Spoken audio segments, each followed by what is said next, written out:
I hope you're all ready to go after hearing that opening scurvy performance, even though it's not scurvy because that wouldn't make any sense, but I just say a lot of things with R's and then I'm a pirate. Hi, everyone. I hope everyone's doing well. Welcome, everybody. Welcome all the goglings and the gogorifics and the gog peoples of the world. Welcome to episode 407 of Pen and Pixels. I am your host, Arvin Eleron. This is the show that focuses on story and narrative right here on GOG.com's Twitch channel every Tuesday, either starting at 4 or 4:15, or in this case 4:30. We had a couple tech things to work out, but we did PM Eastern Standard Time, and we are back with some D&D with GOG, Ghosts of Saltmarsh.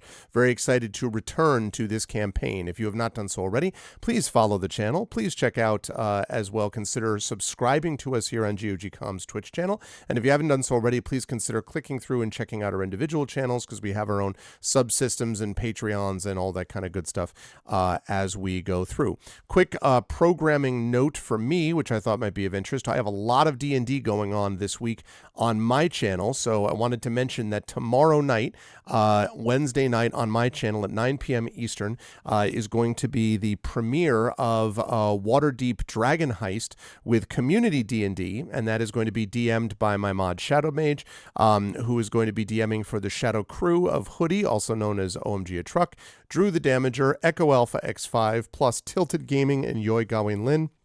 It's going to be an awesome campaign. I think you're going to be excited to see it. And so that's happening Wednesday night at 9 p.m. Eastern. Thursday night on my channel, we have D&D with viewers, also at 9 p.m. Eastern. So you can play D&D with me or others if you've ever been interested about that. Yes, I called you out, Echo. And then Friday, we have the live event at the Klein Memorial Auditorium in Bridgeport, Connecticut, where I will be running my adventure Return to the Forbidden Library, the sequel to Night at the Forbidden Library that I ran last year. It's going to be live in front of the audience there. It's free to attend it in person, and there will be stores in the lobby, and there will be interactive stuff and giveaways and all that kind of good stuff.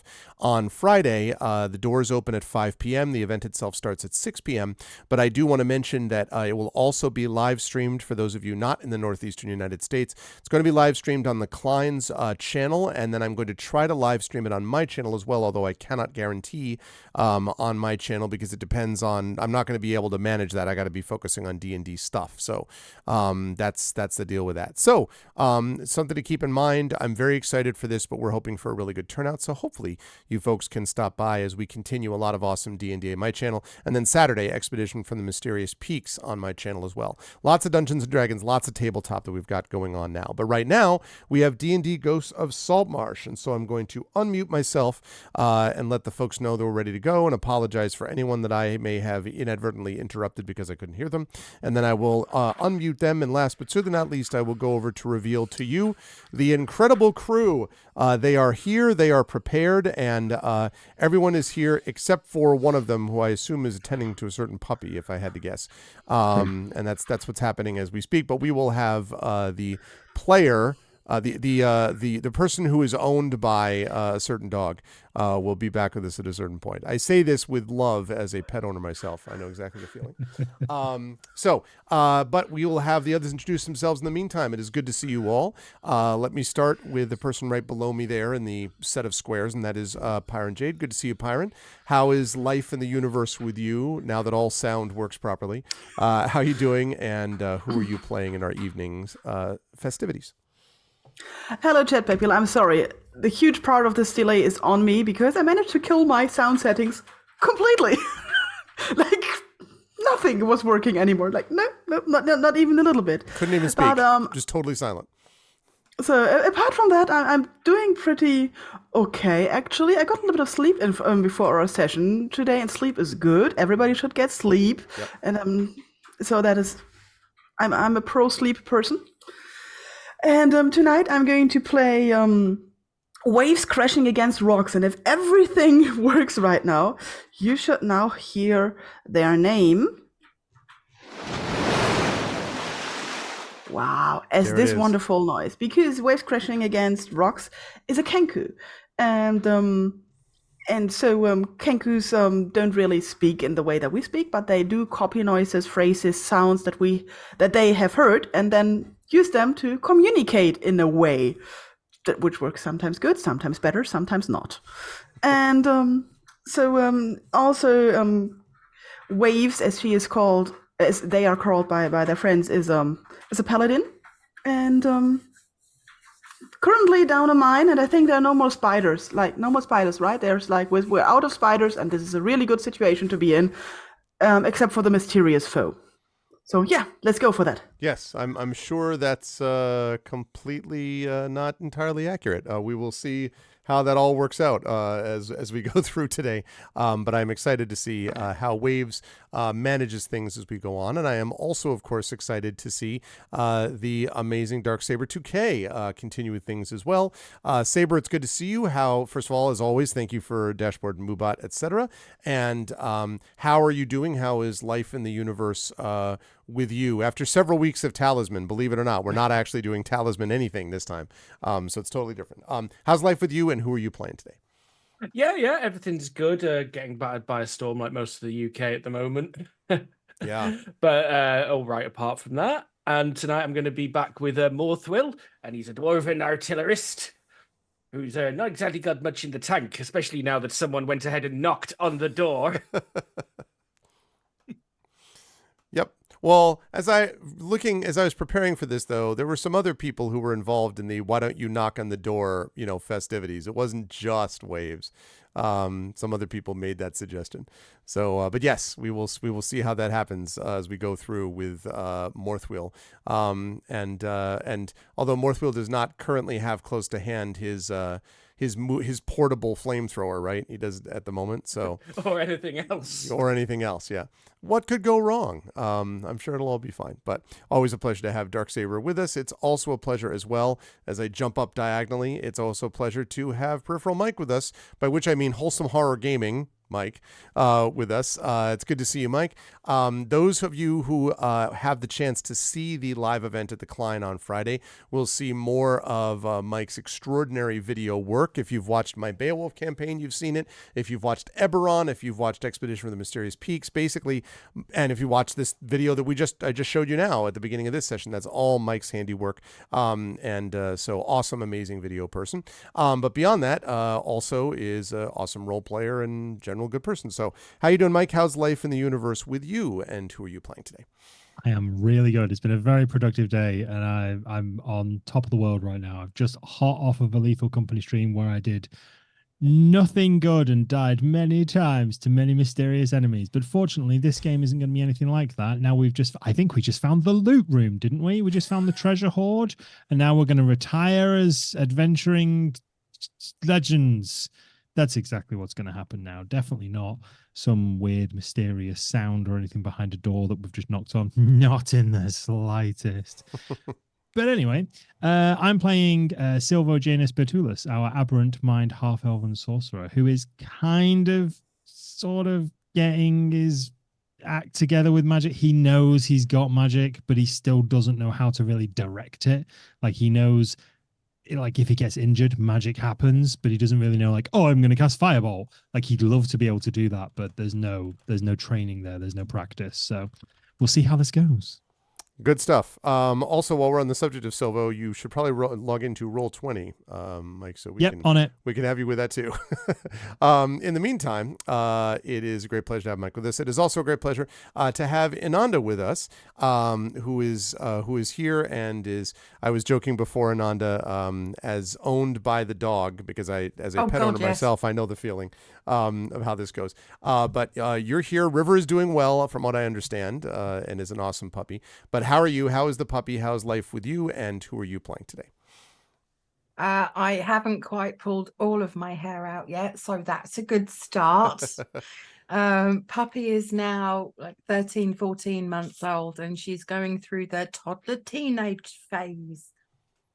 So she's not really used to being in my office this time of the evening. Usually she's snoozing on the sofa, and she was objecting and being tired and a bit grumpy. So she's in the kitchen now. If she's also started being a very protective guard dog, so if she starts barking, I might have to kind of run out. But I am ticking along, thank you, rolling with the punches as you do. But this evening, I am going to be playing Brian the Bloodthirsty, who's Water Genasi fighter pirate. We have been in some sticky situations so far, including where the spiders were, but I'm sure it'll be fine. It'll be fine. It'll be fine. Cue the dog in the house gif. Yeah, no, it'll be totally fine, flaming dog. Totally fine. Let me just, in accordance with that, Ananda, let me just turn on Underground Lake. I think that's important that we have that sense. And then let me just fire up this map, which is completely, as you can see, chat, there's nothing at all risky or dangerous about this map that you're looking at. Nor indeed are there any things that the parties had to deal with so far. I'm sure everything will be fine. It's good to see all these lovely folks, and let's get rolling, chat. In our last session, the players, the adventurous group known as this crew from Saltmarsh, has come down to try to figure out what is going on in this dwarven silver mine that has caused it to shut down. The party has begun to suspect that this may have something to do with the other aspect of what they were doing, and that specifically means trying to... Hold on one second. Why am I getting no sound at all? Oh, there we go. It was just super quiet. Sorry about that. Make sure I killed your sound settings as well. It's your fault. It's spreading. No, I got it. Just in the distance, tavern music. Yeah, is it? I was just thinking that. Yeah. I can't believe that it's all shut off now. It all Yes. years of tavern music, and I never realized. Anyway, so. It's the Dungeon Siege effect. Yeah, it could very well be Echo. So, yes, in any case, the party came down here for this silver mine, and there were a couple things that had interested them in this. First of all, one of the people on the Council of Saltmarsh that they need to convince to basically support them so as to prevent this imminent Sahuagin and something else invasion from overwhelming the good people of the coast. They need their support to be able to prepare themselves and defend against it. And the only way to do that is to help people with certain troubles, including this particular issue with the mine. But as it turns out, the mine may also be associated with something else, in that the mine appears to have some, let us call them issues. First of all, the presence of certain creatures that may seem like undead, quite a few spiders and ettercaps and things like that, even some spiders that wink in and out of existence. That was a fun one that I think everyone can enjoy. And some strange fungal plague that seems to cause fungus to grow out of dead corpses.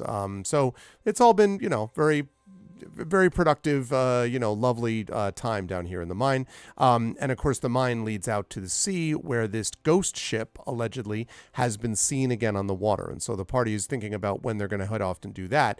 But first, they've decided that they want to try to figure out what's going on here in the mine and the details about what may have happened, basically relating to the foreman tunneling too far or in the wrong direction. They tunneled too greedily and too deep. May have something to do with the foreman's office.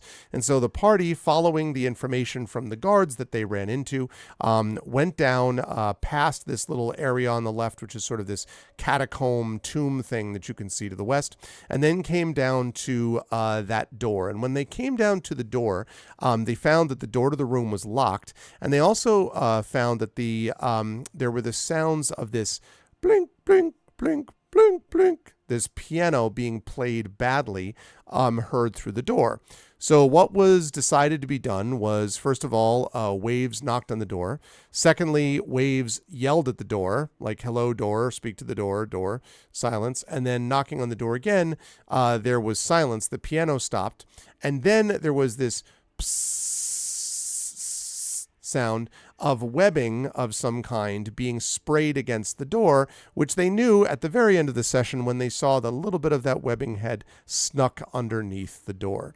And so as I hand things back over to the party, the door is there. It is apparently still locked, and apparently now there is webbing on the back of it as well. I'm going to hand things over to the party. What would you like to do? Well, You're going I'm to set happy the door to on leave. fire. Leave, set the door on fire. Great, great. Yeah. Set the door on fire and then leave. If I can do somebody both. sets the door on fire, I'm gonna approve very hard. I'm just saying, I have got a firebolt. So I It hear does set fire fire is to good in this flammable situation. things. Yeah. Although mean- we were supposed to be getting documents out the office, weren't we? Those are not affected by fire at all. This takes me back to my first session. Oh my God, the blowing up of the library. The oil of the fire. Oh wait, this think- might have been a magical room. I think I we feel can all like if agree they- if- that this isn't functioning as a mine at the moment, and we were asked to find out what was happening. I think we can safely report back that there is trouble. Bad things. Bad things is what's happening in this mine. Bad things. If we make sure we've got the guards to back up our story, I'm in favor of reporting back that they need to send in a cleanup crew. I mean, we could venture forth. However, the fact that this, for want of a better word, arachnid, we don't know what kind, we've met a few different ones already, has barricaded the door and was playing the piano, means that there is a certain amount of intelligence going on that maybe we just don't need to face right now in our Spiders current normally play the piano. state. Say again? Do giant spiders normally play the piano? Not to my knowledge, but then No? again, I've lived on a ship and we don't really get many spiders on not of this kind of magnitude. All I know is you can tune a piano, but you can't tune a fish. Yeah, true. Do you have a like a rim shot sound command on Waves' soundboard at all? Mwah, I mwah, don't. mwah, mwah. I do have that one. Just let me find it. But I do have that one somewhere. Silver's just like, Yeah, exactly. Yeah, there it is. Yeah. Hey, There you well, go. it was stale 200 years ago, but a classic's a classic. Well, we don't really know, as Triffid pointed out in chat. I mean, it could literally be a one-man spider band. He's got 8 legs, so there could be some cymbals and like another one playing like the guitar, maybe a harmonica being Yeah. held up by a what couple. are we going to do? Hope it takes requests? Basically just a one-man prog band. I mean, that's all they do. Basically, yeah, wearing a cape and everything. Let's just leave. Shortly out of character, why did we not need these documents again? We need to prove that there are shenanigans going on in the mines. I think we can safely Did say we? there are. Yeah, the foreman was up to something. The And we needed foreman documents. knew what was going on and barricaded themselves in their office. Here's a mushroom sample. You've got spiders. You might want to get some specialists in. So Do you have any last kind of capture device in your bag of holding, Morthwill, that capture could, device? say, produce some kind of image reminiscent of where you point? Now the- sounds are not good enough anymore. that we just can just record one- what's makes happening. sketches. just Sounds are so last year. You need images, man. You need images. just one more question. Last time we set the spider webs on fire, they just went poof, right? Yes. Aye. Objection. Last time we set the spider webs on fire, we got attacked by winking out phase spiders. Yeah, but the spider webs Aye. went poof. That's just what I want to know. Yes. Yes, they did. So- And If- then we got attacked Yeah, yeah. by spiders. Yeah, but we got attacked by Yeah. the face spiders the first time. The I second cannot time, stress you that found that something definitely fancy happened. attached to the ceiling. Cannot stress that is a thing that happened, though. Aye, the room looked clear. It was pretty toasty in there. Yep, that room looked very clear. This room also Morthwill looks still very has clear. black rings from where his Yeah. goggles were on at the time. Maybe we should just, I mean, we could always like set the fire, stand back a little bit and just let it smolder a little bit. As And long as we're then- not standing in direct line of the actual door, because last time something like that happened, Morthwell nearly blew us all up. I did not. I haven't even It thought was- about using the mining charge. You haven't had eyebrows for 45 minutes, Morthwell. You Hey, don't the dwarf, have to they grow stand in back. direct line of sight, and it was a very effective charge. I think you're fine. And your eyebrows grew back. It's fine. They will Uh, eventually. I do have that mining charge. Did you maybe actually we- take that? I did. It's in the bag of holding. Oh my god. What? Let's leave the mining been charge. taking Insane! food out It's of a that pocket bag. dimension. It's perfectly fine. I know, but I've been taking food out of that when you've offered it me. I could have pulled anything out of there. That's a different pocket dimension. It's Oh complicated. my lord. That's why you need the intentionometer. Oh god, by the moon maiden. I don't even know what that word means. Just don't think, holy crap, I could eat. Okay, I'm all for setting fire to the web, but maybe not using any explosive device. Hmm, Waves motions that they are completely in favor of the explosive device. of course. Oh, God. I don't mind the explosive device, but I'm just going to stand over here while this, Yeah, this there's a- happens. I think we need a what next. Yeah, Usually what something if... needs to happen after an explosion, even Yeah. if it's checking if all your bits are still attached. Run away! It's like Ding Dong Ditch, but Ding Dong Bomb. Like we just set the Again- explosive device, it explodes, and then we run away. But I mean, maybe we want to leave some of the room intact, just in case there is anything locked in, say maybe a chest or a somewhere that. I love that Waves is like, no. Waves is just like, no, that's ridiculous. I mean, we. In my capacity as a dwarven artificer, would I have a rough idea of how devastating this charge would be if it were to go off in this corridor? I mean, because it is a relatively narrow passage, and is right now set up against the door, you would think it'd have a fairly significant effect if it were, properly placed. I mean, I'm sure that there's no question of instability down in a mine. I mean, that never happens. So, Aye, that is a threat. The Big, door is pretty trembly solid. I think we are going to feel the blast more than the other side. I mean, I'm if more the concerned web is about the roof. going through, maybe we can just set fire to the web like a fuse. Could try knocking again. I think the web has barricaded the door. I mean, we could try burning the web from behind the door, maybe. Again, just to come back to it, if we end up in a fight, I'm not much use. I motion that I would be willing to knock the door again. Okay, if nobody stops me, Go on. Nope. You better not.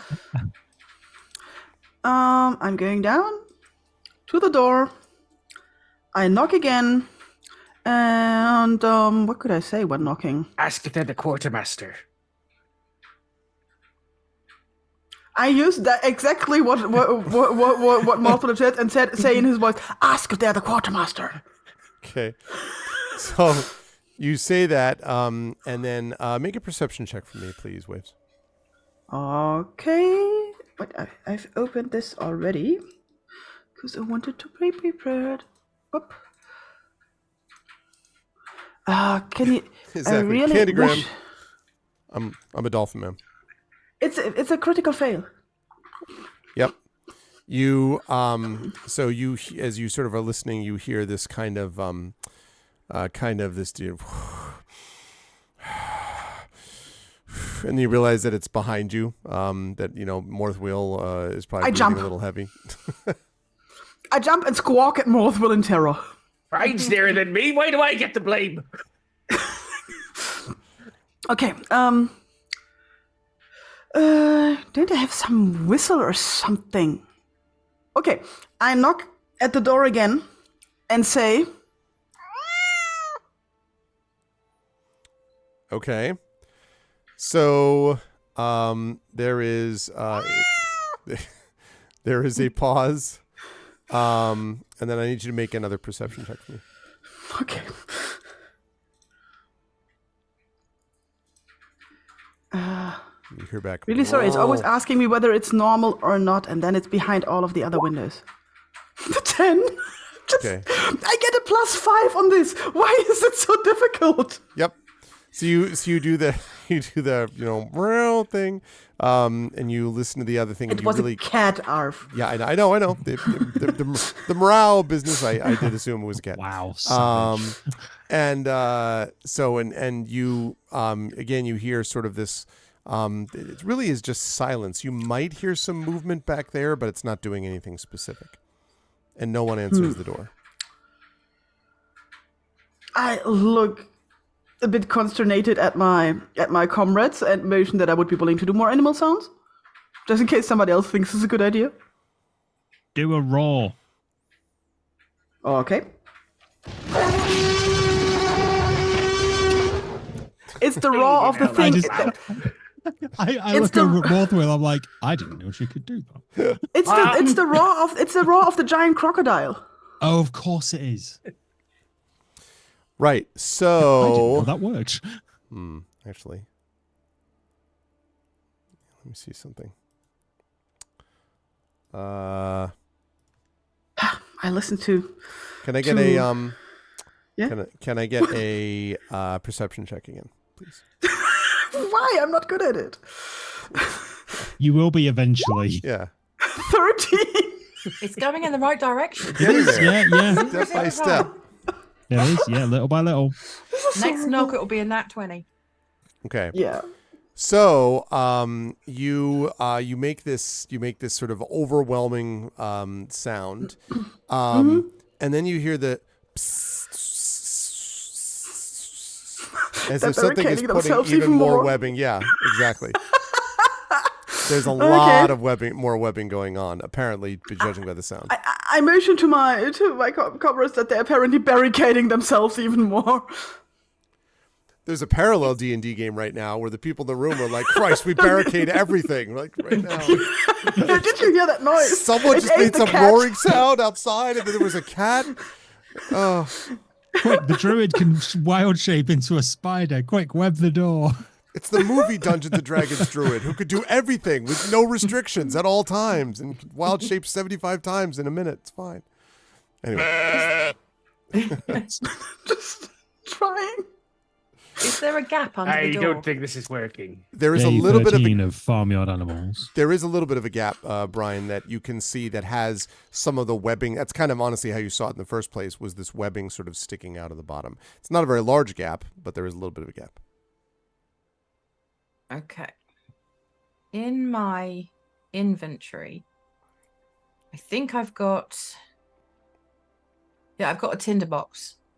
I'm going to look at the others in case anyone tries to stop me. And then I'm going to just try and set fire to some of the webbing. Not the door. I just want to burn the webbing. Okay. All right. When you lean down and set it, as it is burning, and it does indeed burn, it gives off this sort of fitful, thick black smoke, and the webbing sort of, it dries and then, burns and then kind of crisps and becomes like, little pieces of paper almost. So you're able to do that. But as you're burning it, the smell is very familiar. You've dealt with burning spider webs before, in this mine even. So that smells familiar. But as it burns and then burns underneath the door, you do not hear any obvious response from the other side. Okay, I'm just gonna see as much of the spider web covering the door will burn. Hopefully, once it starts, the rest of the web will burn, especially if it catches fire quite that easily. Okay. So I'm just gonna stand back till the smoke clears a little bit. Then I'm gonna nod to Waves and say, "Try knocking again."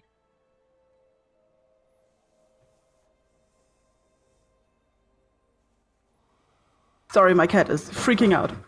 Like, I cannot see. You can see the shadow in the background. Well, yeah, you just said Waves. so, She cannot hear that. She should not be.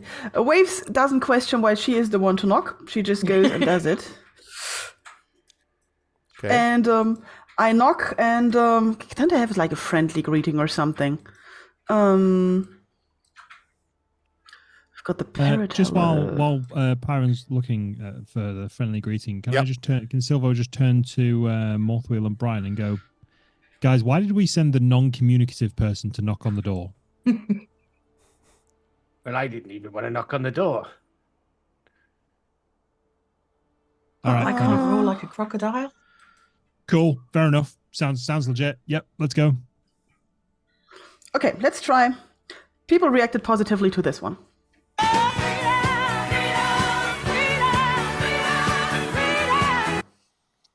And demonetized.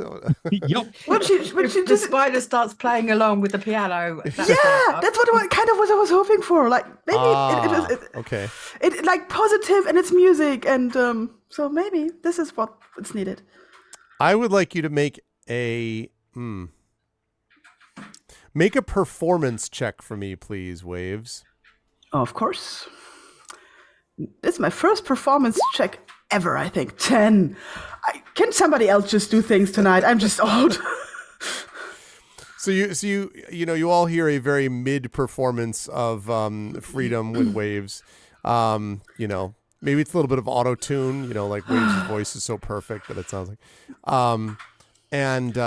So there is dead silence on the outside, although you think you see a little bit more webbing sort of appearing from underneath the door. Huzzah! I mean, we could try and force the door, or we could just cut our losses and skedaddle back to town. We still do have a ghost ship to go and explore. Yeah. I ring the doorbell. Even I'm sick of this bloody mine. We came to find out if there were bad things afoot. I think we can all agree that there were bad things afoot. Yes, and a shin. Just because we can't explain every single one. I mean, we will probably stop? with more questions than answers, but we were tasked to stop the zombies. Did we stop the zombies? Well, we were tasked to investigate the mine. We know they're coming from from the north, sea. the mushrooms from the south. I've got written down. We've confirmed they were coming from the sea. Yeah, so we confirmed that they are coming. We weren't paid to stop them, or paid at all. Now I think about it. Not yet. This is a good faith mission, and I am plumb out of good faith. Hang on, I pull a pen and paper out of my pack. I write Oh. spider thing inside, and I just nail it next to the door. I point at Morthwell, I point at writing, and I point at pushing the paper under the door. I'm pretty sure it knows it's the Hi spider thing there. inside. It's really nice to meet someone new. It doesn't want to talk. I know a thing or two about not wanting to talk to people, and it's showing a lot of the signs. Now.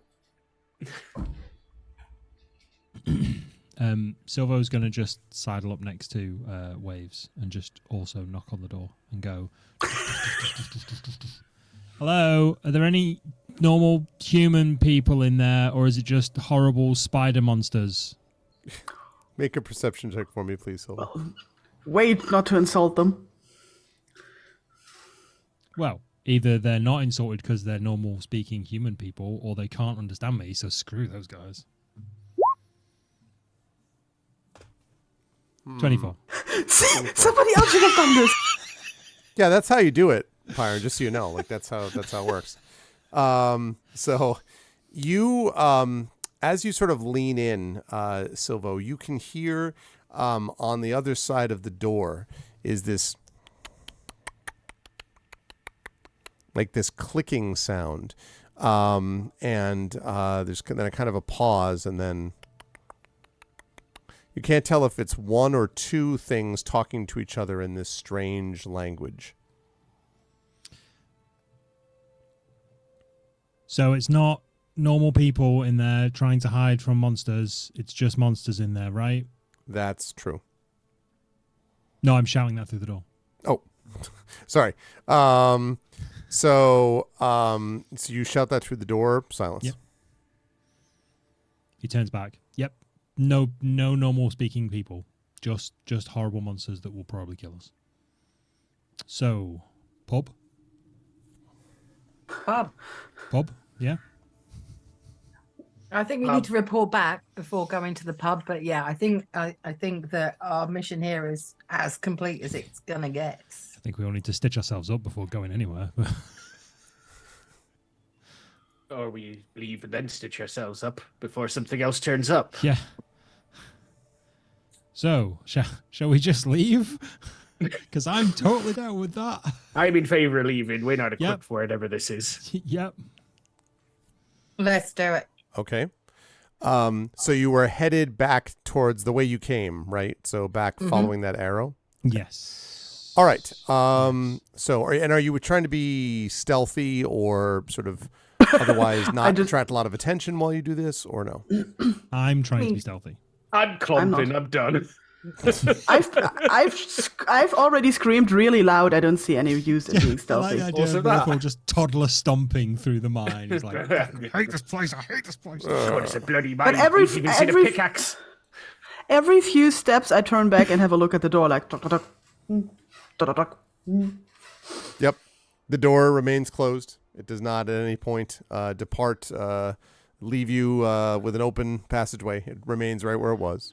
Right now, that could be an arachnid god handing out wish scrolls, and it can still do one. We're done with this mine. Okay. Diplomacy failed. Diplomacy failed. So you make your way back up to here. There we go, right there. Which is where you initially came in.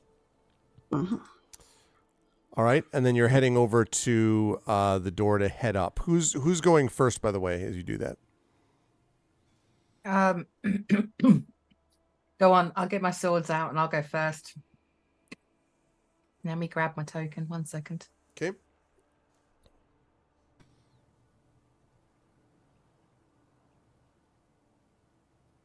Yeah, realistically, I'm probably a couple of steps behind. Okay.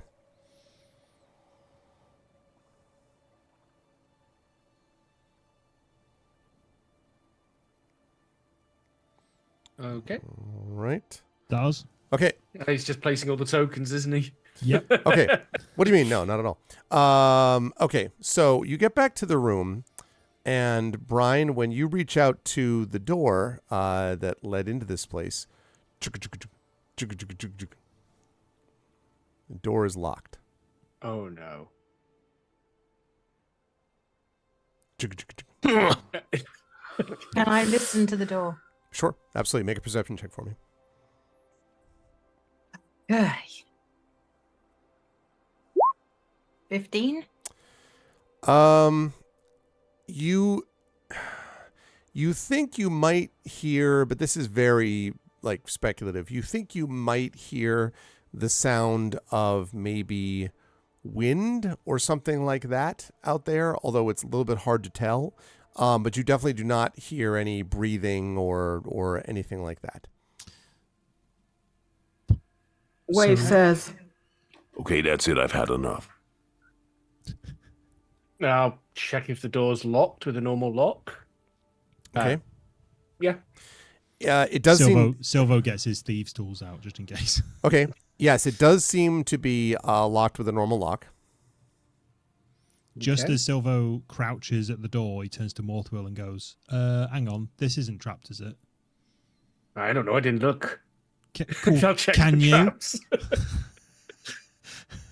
Yes. You're the tinkerer. You you got know in there about this ahead of me.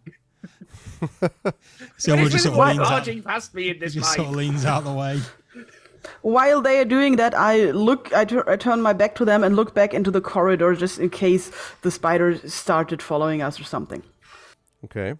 So that's me checking for traps then. Yes. So investigation. Okay. 24.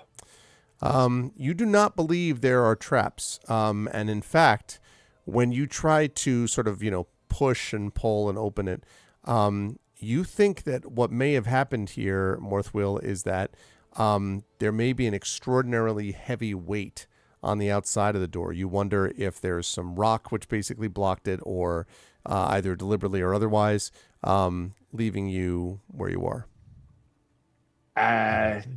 So there's a good news, bad news kind of situation. The good news is the door is definitely not trapped. Oh, good. And the bad news is it's blocked from outside. Oh, Is Wait, there we- another way round? Can we go to the west? There's the harbour. We might be going And for a then north? swim. well, is this... Which way does this door Around open? here? Did it open inwards or outwards? The door opens outwards from you. So Outwards, so towards the blockage. right, exactly. Like, we could still try and open the door and see what's blocking it. If it's rubble, we might be able to shift it with the door. We try If knocking. it's bodies, we might not be able to. Yep, you could try that if you wish. Who's going to make the attempt? Well, I need to try and unlock it first. Okay, So I need thieves' tools. indeed. Thieves' tools. 22. Yeah, you think that the door is unlocked okay. You think that the door is able to be opened. I mean, as far as like locking is concerned. Silvo steps back and looks over to Brian. He's like, "Well, I've done the delicate bit." Okay. I'm going to go up to the door and give it a shoulder shove. Okay. Let's see. Make a strength check for me, please. Just straight strength. Yes. I'll take athletics too if you haven't. Oh, It's okay. Well, what is it? Yeah. What if you added athletics? What would that give you? if I had an athletics, I would have given me a +5. Okay, To so you'd be looking 21. at let's see. I'd have been looking at 21. 24 because plus 5, right? No, +5 instead of +3 because Oh, of I the see. I see. yeah, I ability see. bonus. Gotcha. My strength has Okay. already got +3, so I gotcha. and my athletics is +5, so it would be Okay. 21. The door repels you. You barely make any purchase on it at all. Any like movement from the door after the result. It does, however, send a nice shower of dust down on you and stuff like that. But the door itself remains closed. Did it give a Very- little bit before it did it move at all? Nope. Where are the hinges on this door? I was just about to say, so that explosive you have. Ah, it's overkill. Where's the hinges? We'll bring the tunnel down if we use the explosive. I don't know. The roaring we might have brought triggered an these rocks explosive down earlier. It already. seemed to be fine. I don't know. Maybe some of the noise we've been causing might have dislodged a rock out there. Yeah. I like the idea of you looking for the hinges, though. I'm examining the door for the hinges. Okay. Okay. With a view to... Whilst they're Are they on looking for our the side of the door? Because if there's hinges, I'd like to try and remove them. There are hinges, yes. You get the impression, though, Morthwheel, that there's a lot of very, very strong pressure against the other side of this door. Oh, so if we open this, it might fly open and let things in. Is there a I gap point under the towards the door. I point towards the door and make water noises. Oh, it's flooded. And there Could is not be. much of a gap on this one, Brian, as compared to the other one. Is there any water coming under the gap? Not from what you can tell at the moment, no. Okay. Okay, what was plan E? Well, if realistically, we go how much go water- this way and then go north, we might be able to go round it. No, that was all an enclosed cave. The only way in and out was that pink area. Yeah, that here. was all self-contained. That. Well, realistically, how much? So Silver looks at Morthwheel again and says, "So, how much water could actually be behind it? Like, how far down are we? How much water could get in? Like, are we What talking? do you just want enough from me? I'm not a mine architect." Sorry, might be racial profiling there. I just assumed you knew about mines. No, I've worked in a human village for 200 years, making frying pans. I mean, yeah, fair enough. When we were investigating this section all the way to the west with the room where we encountered those people, there was another stretch of water to the north. That's correct, which you could smell was, and hear even, might have been leading to the open sea beyond it. So we could make out that way. There was a boat, but it was damaged. Is that right? Around here? Yes, there's a boat, which I don't know where we put it, but yes, there is a boat, which does look damaged, but not, obviously sunk below the level of the waves. So. The boat. I forgot about that. I can fix it. There were also dead people in the water, right? Yep. But if we get in the boat, we should be. We've just got to fix the boats, bail it out, and then everything will be fine. We'll be in a boat on water filled with dead people. Well, just to I make cribbigator noises. Well, just to weigh in, because I do actually have a feature. I can fix the boat by 5 times my proficiency modifier. Okay. Which would be 5 times... Well, 10. I can fix 10 HP on it. I also do have proficiency in boat steering somewhere, I think. Nice. Something like that. Where is it? Yeah. Given your right profession, it makes sense that you would. No, I think it is what it is I've got navigator's tools, but not actual any specific ability in boat use. Okay. Yeah, I'll patch it as close as that comes, but I can fix it up at least. Should we try? Otherwise, we're going to be stuck down here. Well, we can try, or we can rest up and push in deeper. I point towards the spider room and make door opening noise like. They barricaded themselves in. I don't think they're going to. No. The room where we fought the spiders. That's the room I point towards. Oh, the doors. You mean the empty room that became a room of spiders? Yeah, but it's got doors in that we haven't been in. It's true. If you think you can handle anything that's behind them, then I've got I your think I'm back. starting to learn Kenku. This is amazing. I Brian, pat Silver on the back. Brian, just one quick note. You may have remembered that when you came down here, there were some doors that were kind of swollen with water, and in fact, that were either damp or something along those lines. This door does not feel like it's swollen with water, the one that leads out. But it does feel, as you're sort of like looking at it, there's a lot of sort of, I guess the word I would use is dust of various kinds sort of around the bottom edge of the door. There's not much of a gap, as I said, but it definitely does not feel like there's water on the other side of it, but it does feel like something is blocking it. But it's making no sound, so No. it's probably a something rather than a someone. Yeah, it definitely is not making any sound, you don't think?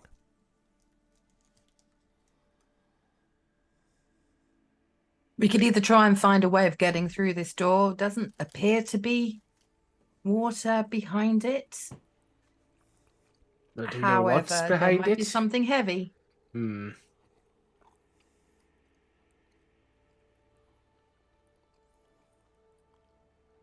Or we can rest up, I think Find we need to somewhere- rest.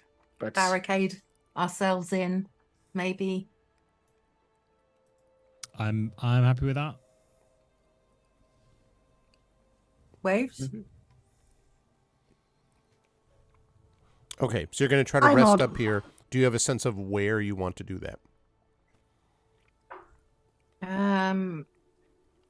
This place Well- to the east. Well, I was That gonna say, would- we That know was all this one's caved in, wasn't it? empty. The eastern side of it is. The rest of it is, accessible, but And there's a door. and where? The what?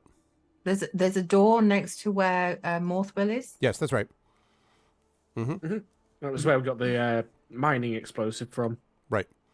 And you found a half-buried body in that room as well. Yeah, let's not sleep with dead bodies in a room. How about where we found the humans? Hey, sounds good. At the end of the pier. It's not bad. It's not much out. So we're talking up, like, say, here-ish? Yeah, I think so. Up there? I think Yeah. that room's the plan, yeah. Yeah. Okay. Yeah, so if we head to that room, Okay. Yeah, you can do that. So go ahead and head up in that direction.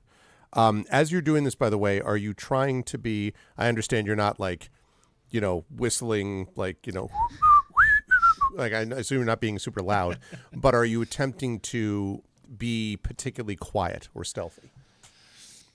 Silvo's always trying to be stealthy. Whether or not he succeeds is a different matter. Okay. What about everyone else? Brian is also trying to be stealthy. Nobody tells me anything, I won't be stealthy. Morthwell, what about you? I clank like I'm some sort of metal-clad individual. Let me have stealth checks then from Silvo and Brian, please. 19. Okay. So you're able Bear to with me. move around very quietly down the dock. 18. And same, Silvo. So you all hear in perfect relief, Morthwell, kong kong tang tong tang, as Morthwell's walking along, and every so often waves like imitating that sound, tang tong, as you all walk. You can still tell me to be quiet. I'm just not Stealth thinking of bird it and myself. friend. No, Just but, really likes the sound, just going ding dong, bing it bang. echoes beautifully in here, everyone. Dang. So We didn't get to meet the spider one-man band, so we brought one with us. so it like echoes in that group. Full plate one-man band. Exactly. Okay. And just a note about, by the way, the boat. I think I may have mentioned, we talked about the boat before, that there were a couple of partially submerged rowboats around this, partly sunken. And so that's you can see them sort of like as you're walking by on the dock. They're sort of half in and half out of the water. I'm just mentioning that because you all talked about the maybe getting a boat thing, and I didn't know if that was something, regardless, but they're still there sort of floating as you move along the dock. Is it something that you want to do, Morthwill, before resting for the night?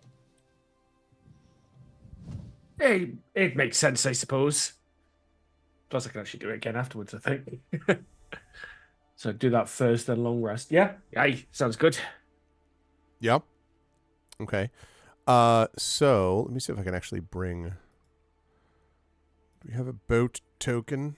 1 second. A boat token in Boat this token. economy.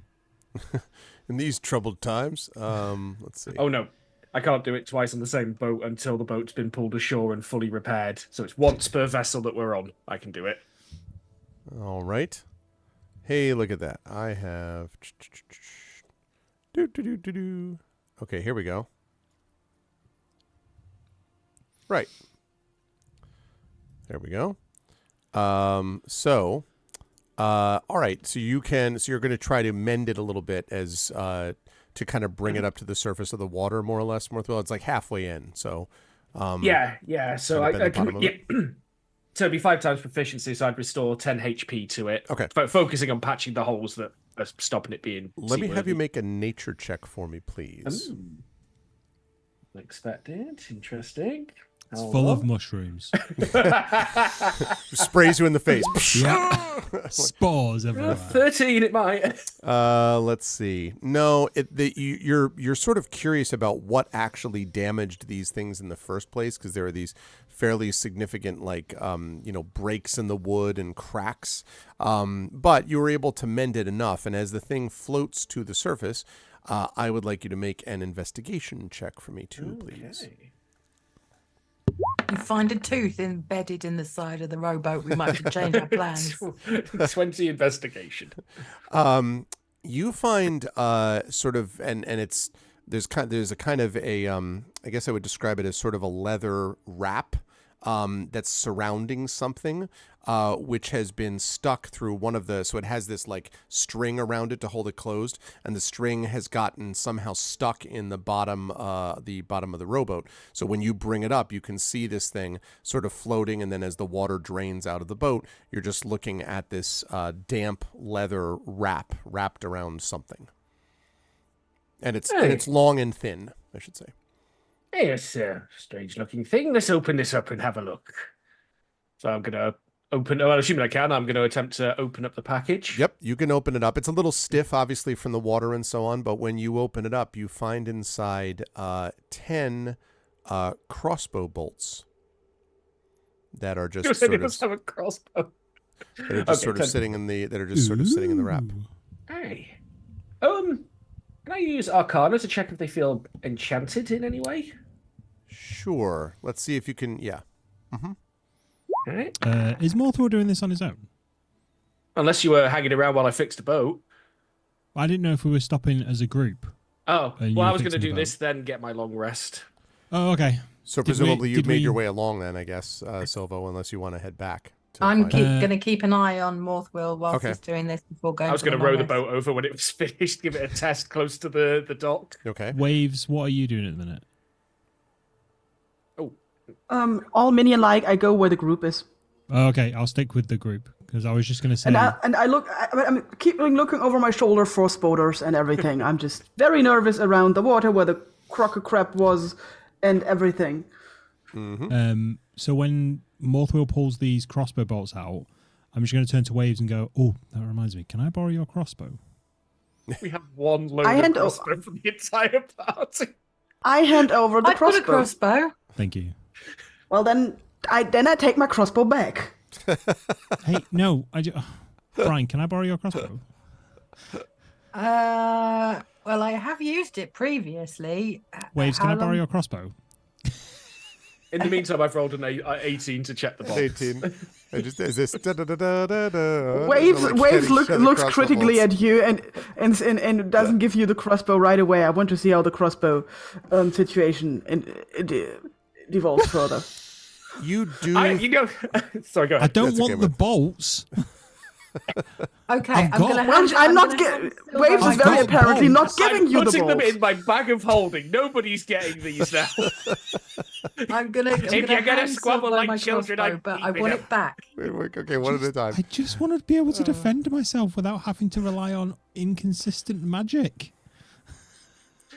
Morthwill, you believe that there is some kind of there does seem to be some energy of some kind sort of radiating a bit from these bolts. It's you don't know whether it's magical or not. You'd actually probably need to cast like a detect magic to be sure, but it does suggest that there is something. And there also the other thing that's kind of the clue is the fact that despite the fact these are wooden bolts allegedly, and yet they don't seem to be damp at all. And clearly the leather wrap that was holding them was damp. So. Hey, there's something better than usual about these bolts. Couldn't tell you what precisely. You might want to get someone to look into that before you use them. But these ain't your average crossbow bolts. They're in too good quality. There's some kind of feel to them. Am I holding one? Just point towards my face, just like... Hold it the other way round. It's not don't worry, the bolt's not loaded. I just don't want you to drop it. Oh, right in the eye. I have It's a handed ball of Silvo fireball. my crossbow. Okay. I'm gonna just wave Careful the where you bolts point that around, thing. but yeah, I don't know what they do. Ain't your average bolts, though. That's for sure. Sorry, Brian, was that you passing it to me? Yes. Oh, thank you. Okay. Beyond that, that's the only thing you find in the boat. And the boat is big enough, you think, for the four of you. It's not super, roomy, but would probably be big enough to carry the four of you. I mean, I was thinking it'd be more like three of us, but I didn't want to assume. Little push. Oh, right. For a hot second there, I thought you were just going to leave me in the mine. I walk off. I put my feathery arm about Silver's shoulder and I mean, it's not the first group that will have done it, so... Oh. Waves wonders when Silver has been left in a monster mine, but doesn't really not ask. necessarily a monster mine, but some pretty hairy situations. I don't know, I'd say the nicest group that I've been with so far, so it's going well. It's going well. None of us have tried to kill each other. I mean, we've come close. He looks at Waves because he remembers Waves pulling their sword on him in the mansion. Yeah. Says Waves pats his shoulder again, yeah, we're all friends, it's all good. You're just like, yeah, and if you do that again, I'll do it again. Brian's just gonna heartily slap Silvo on the shoulder, come on, and then head back to where we were gonna have a long rest. Okay. Whee! Okay, and the rest of you are following? Yep. Okay. Yeah, I'm Being a natural stealthy. follower. And you're that's right. And you're heading into this area, right? Like actually in and closing the door too? Mm-hmm. Okay. Yes. So this is where you had originally found the guards, that there was almost some very unfortunate misunderstanding relating to them. But it is, of course, now deserted, and it is just the four of you. And you notice in this room something which may not have been immediately apparent before, which is that there is there's a stool and what looks like basically a kind of a slit, almost like an arrow slit, in the far north wall of the room. And the stool is right next to the slit at eye level, basically. So if you sit on the stool, you could look directly out of the slit. I'm gonna go and sit on the stool and have a look out the hole. Okay. Can you tell what time of day it is right now? That's a good point, because you've been in here for a while where time sort of loses its meaning. So it is right now probably early evening, you would guess. And let's see. Wait a minute. New beta setting. Where's my reveal thing at? The turn order. Reveal what? Measure. I'm thinking something might we happen go. overnight. Okay. Because they said it was happening during the night, didn't they? That the undead were arriving? Possibly, yes. The humans slept in here, so there must be something to sleep on, and that's what I'm gonna check out. There must also be a way of maybe barring the door. On the sleep front, there are a couple of basically straw mats on the ground. On the barring the door, not so much. At least not anything that you see obviously near you. Is there a lock on the door? There is, yes. There is actually a bar on. Well, I shouldn't say bar. There is a kind of somewhat rotting piece of wood that you could use to basically block off the door. It looks like at one time it was actually a bar that would have barred the door, but it's, time and the elements have meant that it doesn't seem super sturdy to you. Is there not a key lock then? No. Okay. Nope. Did we spike the door with a piton? You could do that if you wish, sure. Yeah, I'll wedge that in at least. Yep. Yeah, the wood's not super hard, so you could definitely do that, you think. And Brian, you can see that this actually is not too far outside of the cave. You can see the what looks like at first you see these sort of glittering little lights, and then as you look more, you think it might be the reflection of the stars from the sky outside reflecting in on this like little internal cave, inlet almost. This looks like it was indeed a kind of lookout post, probably, that the people manning it could use to see if creatures were coming in, because it'd be very hard for anything to get past as long as you're looking out this slit, for anything to get past you without you noticing it. Okay, I'm going to kind of relay this all back. This might well be a way out if we can navigate our way through. Just because we didn't clarify it, the rowboat that that Morthwill has fixed, that will fit all of us in. It will fit, yes. Okay. Not super comfortably, but yes, it is serviceable for the four of you. Okay. Yeah, I think we might be able to get out this way. It is. Did you say it was nighttime? It is nighttime, early evening. Okay. And we're going to rest anyway, so I want to check this again in the morning in the daylight. Okay. Fair. Because I don't have dark vision. Can I ask really quickly what else is in this room? Yes, there are a couple of those straw mats that I mentioned that are on the ground. There is a lantern and what looks like a small little cask of oil next to it. That's probably, as you shake it experimentally, it's probably about half full. So enough to refill the lantern, and all that sort of thing. But everything else, the guards that were here have apparently taken with them. So there's not much else in the room besides the stool, the mats, and then the lantern and the oil that I mentioned. Okay. Have we barred the door with the piton? Morthwill? Mm-hmm. Well, Yeah. barred's a bit of an overstatement. No, but you stop. Spike You that'll stop stop the it piton. pushing open easy. Unless somebody specifically stops me, I'm going to grab the stool and the lantern, and I'm going to put the stool in front of the door and the lantern on top of it, and position the lantern Just on the edge before of he the does stool. that, I just want to double check the door definitely opens inwards and not outwards, because I've done this before. The door does open. Actually, wait a second. Let me think. I'm trying to remember. I think we pushed. Did we not push it in? I'm when trying we to remember tried when you break in? pushed it in. Or I think you Yeah. were trying to push it in. Yes, so I think it does open inward. Yeah. Yeah. Alrighty. I try to move the straw mats away from the lantern on the stool that would be knocked Yep. down if somebody opened the door. Mm-hmm. Yep. I'm also busying myself with the straw mats overall, like trying to fluff them out a bit and pick out bad things of straw. Not arranging them as nests really, but like trying to make them a bit more comfortable. Yep. They somehow end up very round and Yeah. very comfortable and. There's now just one big bed, just a big round bed. No, just kidding. I draw the line at regurgitating food for me, though. If there's an inflatable mattress, I then look, I've I had look, a I whole- look at No Morthwell and inflatable mattress, shudder in sadly. disgust. Silver was just like, you have never, ever eaten at the empty net, clearly.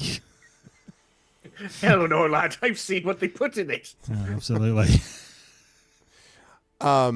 So yeah, you are able to kind of like at least sort of like arrange the straw inside the mats a little bit. The straw is pretty sort of damp and probably moldy, if you had to guess. So it's not the most comfortable, mats that you could ever imagine being on, but it's certainly better than a hard stone floor. And there's room enough for the four of you to spread out if you wish. In that case, after messing around with the straw mats for a long while, I take out my bedroll. Okay. Okay. Brilliant. You could do that. I'm Yeah, also so- going to sleep on my bedroll. I mean, I'm Bedroll. going to carefully place it on top of the straw mats just so as not to offend waves. But Okay. Silver's going to hunker down in this corner. What he's going to do is going to take the crossbow that Brian gave him, load it, and keep it next to him as well. Does so you Silver can- have a... Does Silver have a bedroll, or does he take a straw mat or anything? Not normally, no. He doesn't normally. Okay, have a I'm pushing. bedroll. I'm pushing one of the straw mats towards Silver. All right, cool. and stare at him. He will 100% prop one of the straw mats up against the wall bit that he's leaning against. I Thanks, fluff up the appreciate straw that. mat a little bit more, and then No, it's I'm fine. I'm all right. I'm all right. Make sure you're comfy though. We need you at your full strength. I look critically at him and point at him like, you as well. Okay. Are you setting watches, or are you just conked out with the door barred with your piton? Watches seem sensible to me. I don't mind taking first watch. If everybody else wants to get some sleep, I'll I'm take not sure whichever if you- nobody else wants. It's all the same to me. I I just take need to set second. up my recharger and set up his crystals. I hold up 2 fingers to indicate second watch. I'll take third then. Also, just looking down my inventory, I've actually got a light crossbow as well as a crossbow. So I've just realised that I do have a light crossbow, even though I've given Silvo my crossbow. Okay. Do you want to change that so you gave me your light crossbow, or do you want to leave it so you have the light crossbow? I've got my scimitar, so if you want the crossbow rather than the light one, I don't mind. Oh yeah, that's fine. We'll keep that as what happened then. Okay. All right. So I believe first watch we said was Silvo, Yep. and then second was Waves, and third was Brine, and fourth was Morthwheel, I believe, right? Okay. So I would like, Silvo, towards the end of yours, there's just the kind of gentle rippling of the water. I would like you to make a perception check for me, please. Yep. Oh, that's a crit fail. Outstanding. You're just like That's rippling water. I'm very aware of the inside of my eyelids. Yes. Yeah. In fact, I think it's fair to say, is it fair to say that as you're like, I'm like, Like I got first watch. Don't worry about it. yep, basically. That, which is, yeah. He's So, he's certain he's not asleep, but he's also certain that like Hannah and Rig and everybody else he knows from town are also in the room talking to him. So he's not quite sure what's going on right now. yes. I think that's reasonable. And I think that fits in that, for second watch, which I believe is Waves, Waves, when you, awaken to, Okay. and looking over, you can see that your first watchman is snoring away, sort of slumped against the wall. Yeah. I go over and I like poke Silver to wake him up. Poke, poke. He tries to rouse, but he instinctively aims the crossbow at you. I try to like push the crossbow away, and There's a hot second where he's like, "Oh, sorry." I point towards my bedroll. All right, yeah, maybe that's a good idea. He leans in. don't tell the dwarf. I look completely innocent and take up my watch. Okay. All right, Silver gets his head down. And I assume hits the ground sleeping, like on the way to yeah, the bed. Right, 100%, that's what I figured. yeah. Okay. Well, let's talk about what happens with Waves. Waves, it's about midway through your watch. So first watch was right around till about midnight, let us say. The next one is the next few hours. So somewhere, if you had to guess, around maybe 2 a.m. or so, I would like you to make a perception check for me, please. I don't know why I'm even still doing those. 12. Better than mine. Okay. I've got a +5, damn it. That's fair. You think, and I should ask this. I should have asked this too, Waves. For your watch, like, what are you doing in the room? Are you like staring at the door? Are you standing up and pacing? Are you looking through the arrow I'm slit? standing up and pacing. I'm to the arrow slit, back towards the door, to the arrow slit, back towards the door, looking at everybody still alive. Okay. Like I'm totally overdoing it. There are apparently, I'm still a bit nervous. Okay. Holding a mirror up to people's mouths just to make sure. Yep, you're good. You're good. Let's see if I got a mirror, because then Tucking No, I Silver in, don't. like making sure just to put Yeah, that. tucking him Silver in. Yeah. making sure that the lantern doesn't burn down completely. So at one of the moments when you sort of look into the slit leading out to the rest of the water beyond, you see the kind of the starlight that I mentioned before from the outside is kind of like over the water. And at one point you hear and see what sounds like a bloop, like a drip or something, as if a stone has been dropped into a pond. Over sort of just at the far end of your vision. You may not even really have seen it. You're not sure. But you can see it through this slit, this observation slit looking out towards the water. I stare in that direction in case of a second bloop. Okay. One does not come.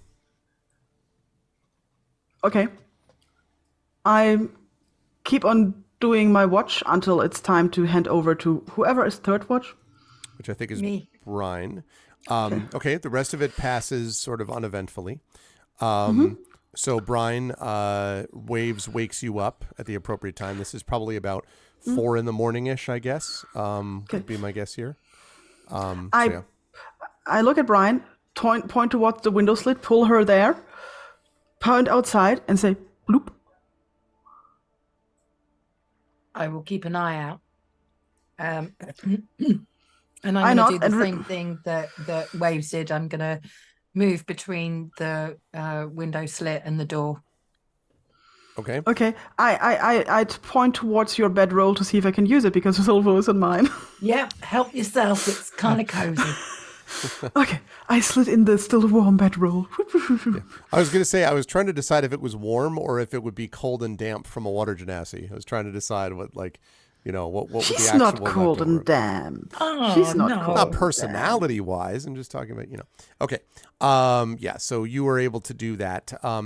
Brian, again, maybe an hour or two in. So now we're looking at about 5:36, probably not that far before dawn. I would like you to make a perception check for me, please. And I'll give you +1 to this. Oh, that's 20. Wow. So Okay. 22. So as you were looking, yeah, exactly. As you're looking over the water, out through the slit, something catches your eye, and you sort of look more carefully again. The sky outside, past the cave, so like right past where you're able to see, is clearly lightning, because you can see that being reflected on the water. But there's also kind of a shimmering in the water that you notice, and a kind of waviness in the water. And then there's this bloop, and you see what looks like something emerge from the surface of the water for just a moment. It looks like, and you did critically succeed on this, so it looks like a white, bleached white lump of some kind that sort of emerges above the water for a moment. and then sinks below it again. But it's acting very oddly. Not like a fish, not like, sort of something like this, but sort of more like it's kind of jerking up above the water and then jerking back down below the water.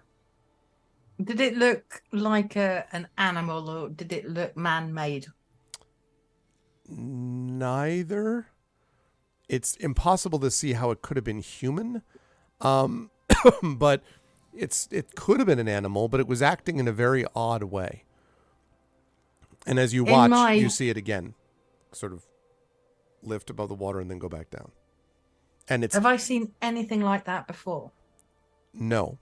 I will say that, by the way, it's getting closer to your position. It's not headed for you directly, but it seems to be coming from up here. Hold on a second. Okay. It seems to be coming from up here. Darn it. Do what I say. All right. It's coming from up here. Like that. Mm-hmm. And then it seems the next time you see it, it's here. And then here. And then here. So it's moving quite fast. Fairly fast, yes. Knowing in my obviously extensive knowledge of aquatic creatures and generally the size of if you see them breach, you can kind of infer what size they are underneath the water. Mm-hmm. Can I kind of infer roughly how big the thing is? Yeah, if you were to look at it that way, you would guess, this is still working off of your critical success before, roughly human-sized.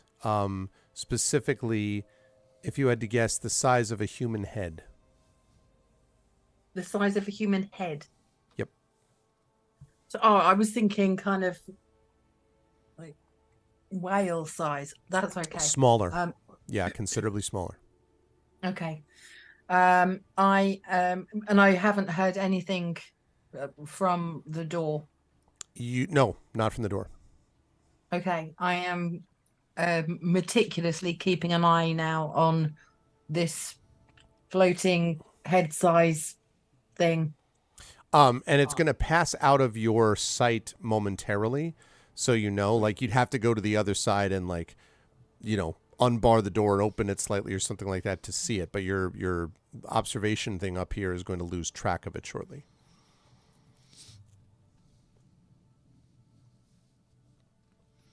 I'm going to open the door. Okay. No, you have to pull free the piton, which I'm trying to think how long that takes from this side. Make a strength check for me. It probably won't take long if you don't, immediately struggle to get it open. I might struggle to get it open. Well, yeah, I was just gonna say, it's boy, Morthwell really made sure that this door was closed. The secret is mallet. If I'm struggling to open the door, knowing it's going to be out of sight, how far is it? How long is it till it would be Morthwell's turn to? Probably about an hour. Has he had long enough to have a long rest if I woke him up an hour early? So he would be the fourth shift, right? So he would have gone. So that means, yeah, actually, because he was the last shift. Yes, you would think so. Okay, I'm going to wake Morthwell up then. So yeah, I'll just mark off I've had a long rest then. Right, and as a quick reminder, by the way, about that. Remember that in a long rest, first of all, you won't be able to get the benefit of another one for 24 hours. You get all of your lost hit points back. So that's the first thing. So everyone gets their, and we might as well just have everybody do that. You all get your lost hit points back. Pay no attention to that. So Silvo's back up to 24. Waves is back up to 46. I think Brian was already at 42. I was already on 42, yeah. Yep. And then Morthwell is at 34. Mm-hmm. So also you regain, if anyone used hit dice, and I don't know if anybody did. Okay, so you get a number of dice equal to half of the character's total number of them. So you would have had I've got two back. You would get 2 back, right? So that would be the same for you, Waves. You would get 2 back. I was only missing 1, so. And you also get spell slots back. If anyone has used them, you get the spell slots back as well. Yes. Okay. So now back to what we were doing. So yes, you can wake up Morthwill if you wish. Yep. Okay. I was just picking my spells for the day. Oh, okay. Probably stay with them for now. Yep. Okay, I'm good. Hey, what is it? I've just seen this thing. I mean, it's traveling at quite the speed towards us, and then I'm going to describe it as best I can. Okay. It's kind of white in color. It's about this size, but it's moving directly towards us quite fast. And when it's breaching the water, it's definitely moving in this direction. I'm going to describe it in as minute detail as I possibly can. Okay. But it's going to go out of sight soon, and then I'm going to point towards. I think we need to open the door. Hey, but we'll have to be careful and quiet, like. You've hammered this on very well. I pulled some tongs from my tool belt and give it a tug. See if that works. Okay. Strength check for me, please. You can do this at advantage. This is your piton, after all. I'm going to need it. Well, I'll take the 11 over the 1. The 11 will work. So you're able to pull that clear. The 1 would not have, but you're able to pull that clear. And with a pop that echoes a little bit, the door comes free. Yeah, wincing at the pop, but I'll put the piton back in my bag. I immediately try and spot where this thing is. Okay, make a perception check for me, please, Brian. Sorry, I can't have you last on the 21 the whole time. 11. Okay. So you think, although you're not 100% sure, that looking down, you may see some glimmering down this way, but it's a little bit, and I'll do that for the benefit of the chat, down this way, but it's a little bit unclear. You're not 100% sure if you see something or not. And as you look sort of back up, you can see a couple more right around here. Of these things moving in this direction. Again, they're not, this doesn't seem to, well, I mean, it is moving towards you, I guess, but it doesn't seem to be focused on this room as much as it is just kind of like moving past it to here. And Morthwill, yeah, you can see too that there's a couple of these, and every so often you see this sort of bleached white curvy surface emerge, roughly like the size of a human head, as I mentioned, and then go down below the waves again. I'm going to turn to Stepping up and Morthwill. down. We know that the dead are coming in from the water. Do you think that's who these are? And then I'm kind of gonna usher Morthwill back into the room and say, maybe we need to lock this up just whilst the others sleep. Hey, we might be fighting our way out of here, it seems. Well, let's just be super quiet. Oh yeah, don't forget I said I'd rowed the rowboat up to here to test it. Yep. And it seemed to work fine. It was a little clunky, but still doable. Yeah. I think we just need to just to be a bit quiet and just keep an eye. I'm counting like white orb things as they're coming to. Have I had enough rest? So you would have been the third shift, so that would have been 4, 8. I think you would have had just enough, yes.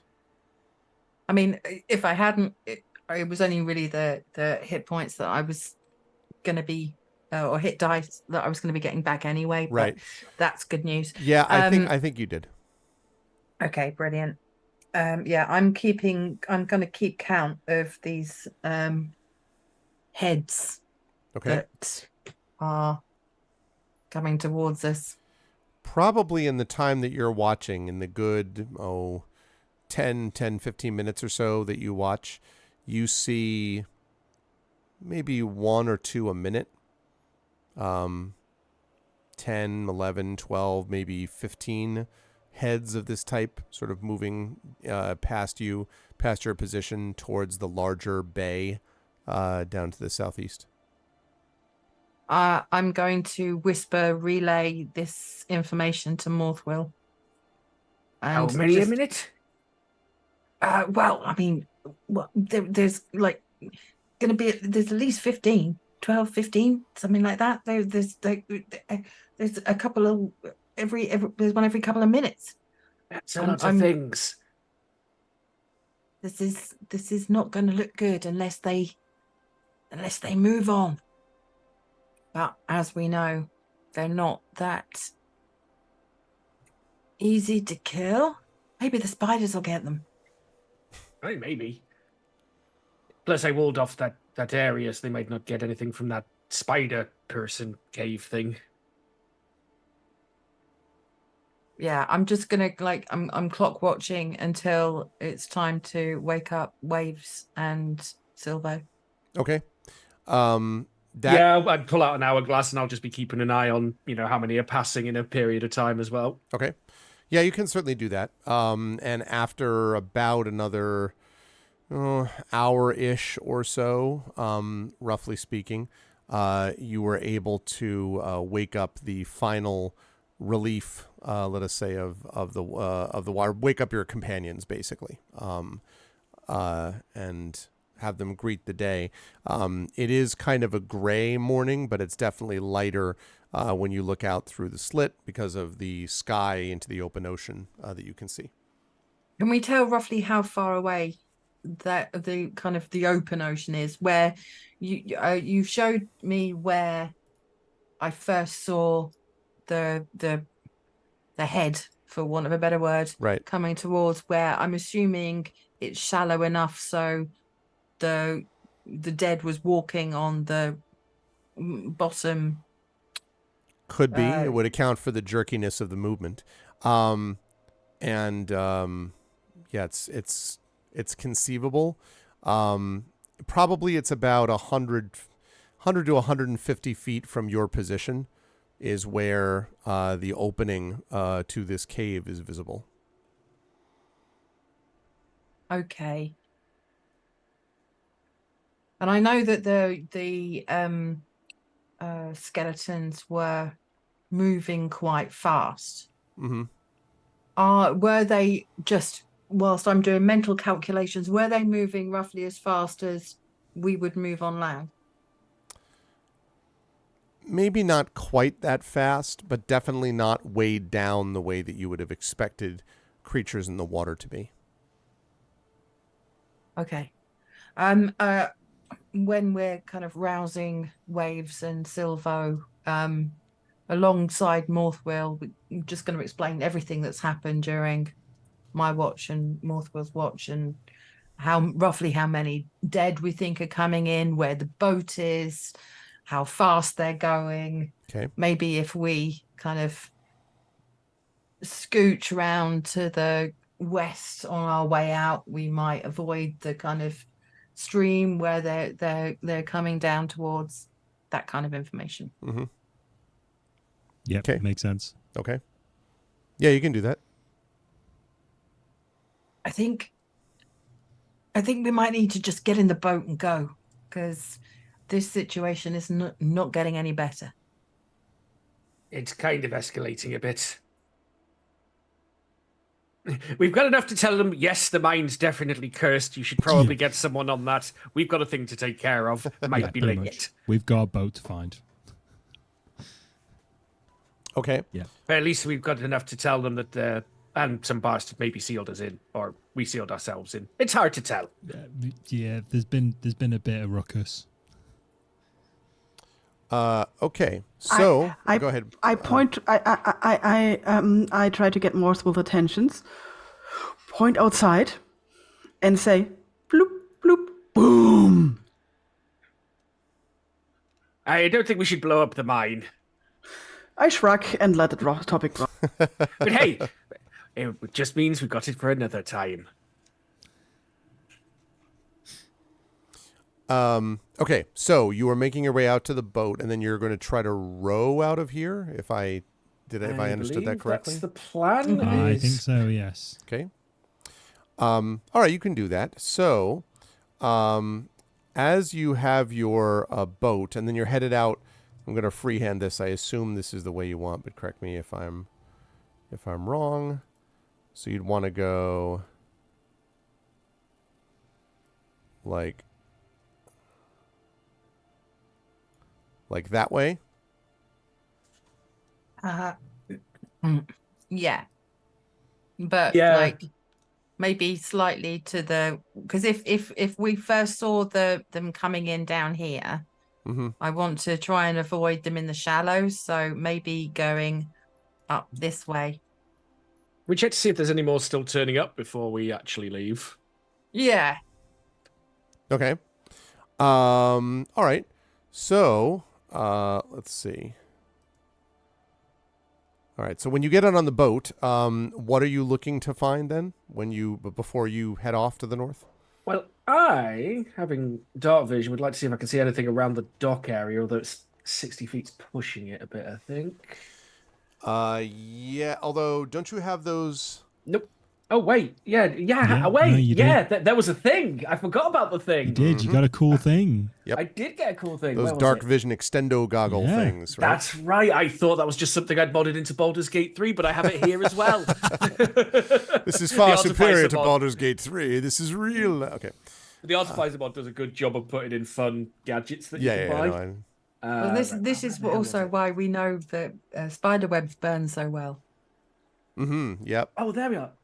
Yes, 120 if I already have dark vision. That was it. Okay. All right, So yes, there we if you go. look down that way, I could see forever. as you could see forever. Well, Pretty you see a much. few things that are notable,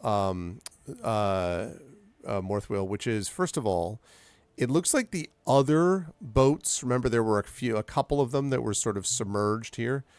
It's hard to tell because this is dim light, even though you do have dark vision, it's not, but it looks like those are not at the dock anymore. Also, you can't 100% be sure, but you think the bodies in room 2 may be gone. Somebody's moving corpses. Don't tell need to us, get the please. heck Just out of don't here. tell us. I think we should leave at this point.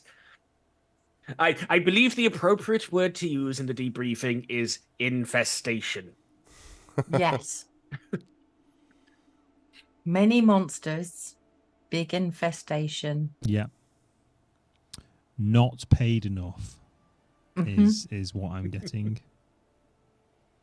It's the general vibe here. So We've got information. That's what we were asked for. We weren't tasked with cleaning the mine up or nope. restarting production. Nope. Right, Morthwell, can you just give the boat just one last check over before we get in? Yeah, I can give the boat a check over. I'm assuming Morthwell told us that the other boats had gone, which is why I asked. Yeah, this looks good to be point. in the same shape that it was when Morthwell mended it. Does not seem to Okay. have anything different. I'll stake my reputation on it and step into the boat. Okay. I will follow Morthwell into the boat. Okay. I am follow Brian drawing into the both of boat. my scimitars I follow waves as we into the do. boat. Okay, once you were all in, the boat rides slightly lower on the water than is I hop off the perhaps boat because strictly I forgot my comfortable. pack. No, I'm kidding. The boat rocks wildly and then tips over. No, I'm just kidding. I want to take my bedroll and everything, just to make Yeah. sure. Yeah. Yeah. So yeah, the boat sits a little low in the water, and the benches are stiff, and so it's not the most comfortable thing, but it is, as we mentioned, Crappy serviceable. Who's doing the rowing, by the way? If they count as navigator's tools, then yes. Didn't necessarily count as navigator's tools. That feels like a grey area. That. Yeah. I'm a sailor actually from the background, so I'm gonna take one row and look pointedly at Brian for the other one. I was planning Oh. on kind of being near the bow of the ship with my scimitars in case the dead came close. I do have Oh. water vehicle proficiency as well. I've just found Okay. it. Okay. Then Nice. then Morthwell and I can row together. Morthwell attaches an engine to the boat. Not yet, but you know. Well, Made out of also- seaweed and yeah. Made out of bones. All I need Also, is if a dragon and necessary, an iron pot. Go ahead, Nana. also if necessary, I can jump in and tow. Okay. I wouldn't do that if I was you.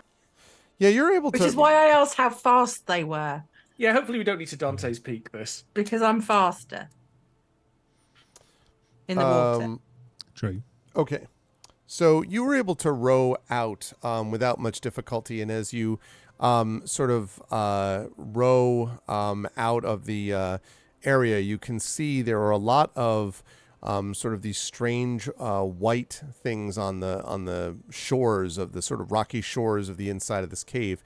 And as you look, you can see that they appear to be some kind of possibly bones that have washed up on shore and now are here as you are taking the boat and rowing carefully and steadily out of the cave.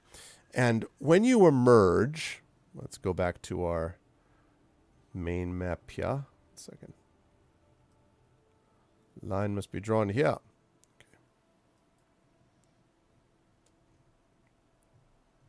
Paris just made a very good point there. Yep. Didn't we have a quest to lay dead sailors to rest? We did.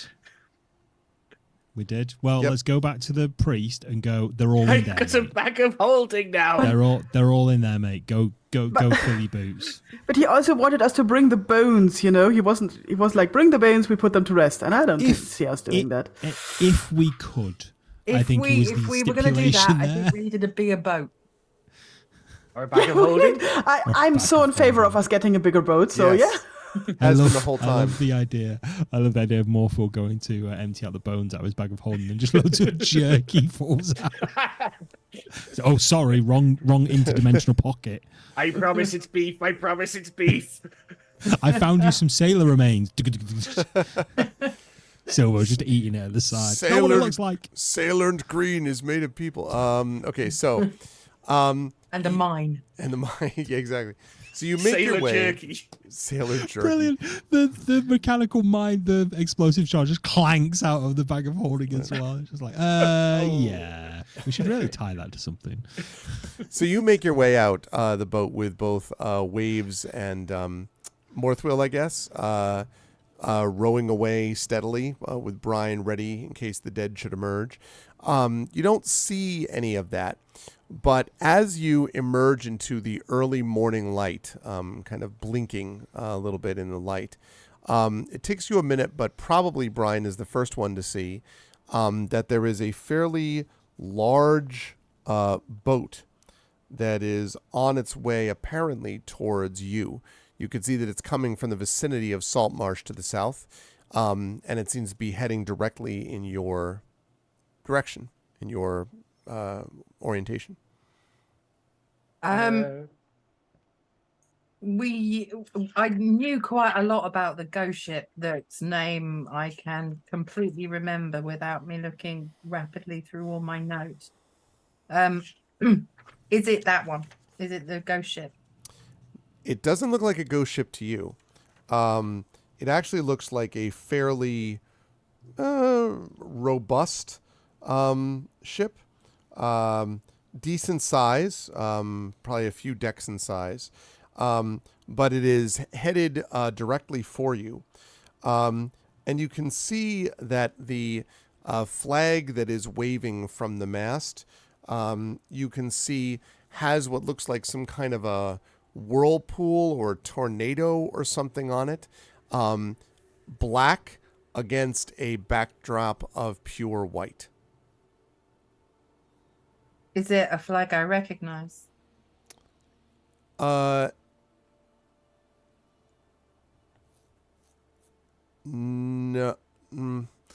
no, but you've seen things that are similar. What have I seen that's similar? You have seen stuff like this sometimes that are on sort of unusual symbols. It's more about the emission of it than anything else. The fact that it doesn't have any obvious livery or any obvious, like identifying markers other than this one thing. And there's only two groups of people that do that. Pirates, it's possible, or sometimes, depending on how the sort of circumstances break down, there are certain kinds of ships that feel like they don't need to basically be labeled as something or other, like they don't need to save the money. They can save the money by not doing that, and so they're not obligated to do that. So as you're kind of sailing up, this looks to you like maybe it's a long ship, but it's kind of a medium-sized ship. And you can see there are a number of figures on top of it, several of which on the top of the deck, several of which are pointing at you, and all of which are fairly short. You think the people that are pointing at you from the deck of this ship, Brian? I'm gonna ask Morthwell to get out his fancy goggles and see if he can identify who's on the ship. Didn't we come on a ship with lots of dwarves? Didn't we just come out into the dawn? I don't think dark vision's going to be helping here. Didn't True. increase your the range of vision regardless. Increase the range of dark vision. Yeah, it's not like binoculars though. Ah, okay. I okay. might have a a good old-fashioned eyeglass in my cartographer's kit, though. Can you guys give me like 2 minutes? Yep. Would a cartographer's kit have an eyeglass? I suppose it would. Probably. I mean, it would have like a compass, right, and then stuff like that. I would imagine it would have an eyeglass. Yeah. Yeah. Okay. I'll pull that out and have a look. Sometimes the simplest thing is best. Okay. Yes. So I mentioned what the flag and everything looks like, but something you notice for sure, Morthwell, this boat seems to be entirely manned by dwarves. Only dwarves. Kinsmen. It's interesting. And only kinsmen, in fact. Not often you see a boat full of dwarfs. We get seasick a lot. Took me about 50 years to get over it. And are they known for ramming rowboats at all, or are we good? Well, I mean, I swear I didn't see it and it just rode right in front of me that one time. Oh God, we're all gonna die. I mean, they're dwarfs. There's a 50-50 chance the captain's sober. Some stereotypes hold true. Oh God, we are all gonna die. I'm going back in there. It is much faster than your rowboat is, to be clear. But they were pointing at us. Are they trying to ram us? You don't know about ram, but they're definitely trying to come towards you for sure. I'm looking to see if I can see any identifiable symbols specifically relating to Manistrad Copperlocks. Make I'm trying to think of like a lore check.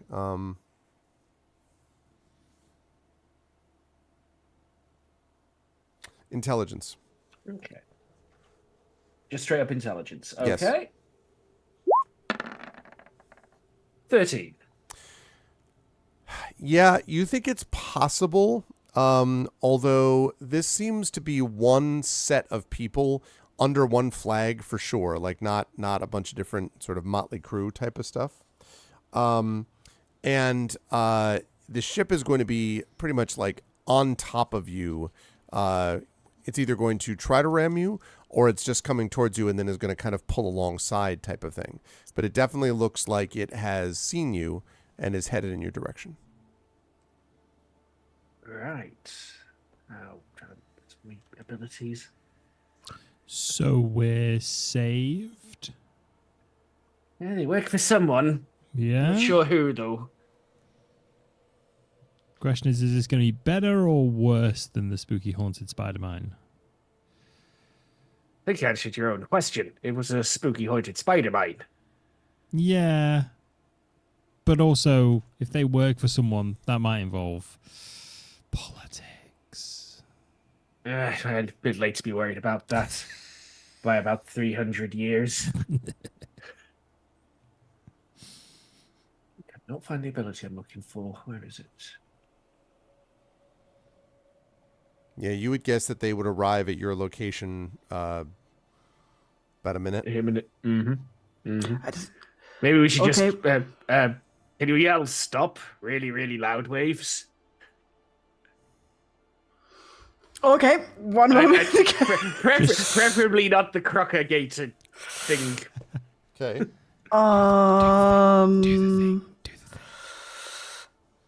Preferably not the crocagator. We could just wave. it, like, We want them to stop, not think we're attacking them. Is there like an international like open water sign for friend? Like a flag, not a white flag because we don't want to surrender, but you know what I mean? Right. just wave at them. Like, Yeah, well, I can do that. I'm start. I wave. Wave. yeah, it might be Yeah, simple, that- but it that's- might work. We'll just be like, hello. Okay. Yep, let's wave. Maybe they heard the alarm. The ship definitely steers a direct course, and after about maybe a half hour or so, it finally slows as it's beginning to pull alongside the rest of you. And That's impressive. on the top, yeah, actually, and on the top of the deck of this ship, you can see there is a crew sort of barking orders at each other of, again, sturdy dwarves that are all here. And among them all is what is obviously the captain. And she calls down from the deck. She has got this sort of dark brown tunic and a cloak and some pretty impressive looking armor. And she's standing above on the deck looking down, and she says, she kind of calls out, "Hey, you need to heave too. Are you the heroes that were sent from Saltmarsh?" You nod no. I'm gonna kind of nudge Morthwell. You really don't want me doing the lion. Wait, what are we Hi lying? there. It's really nice to meet someone new.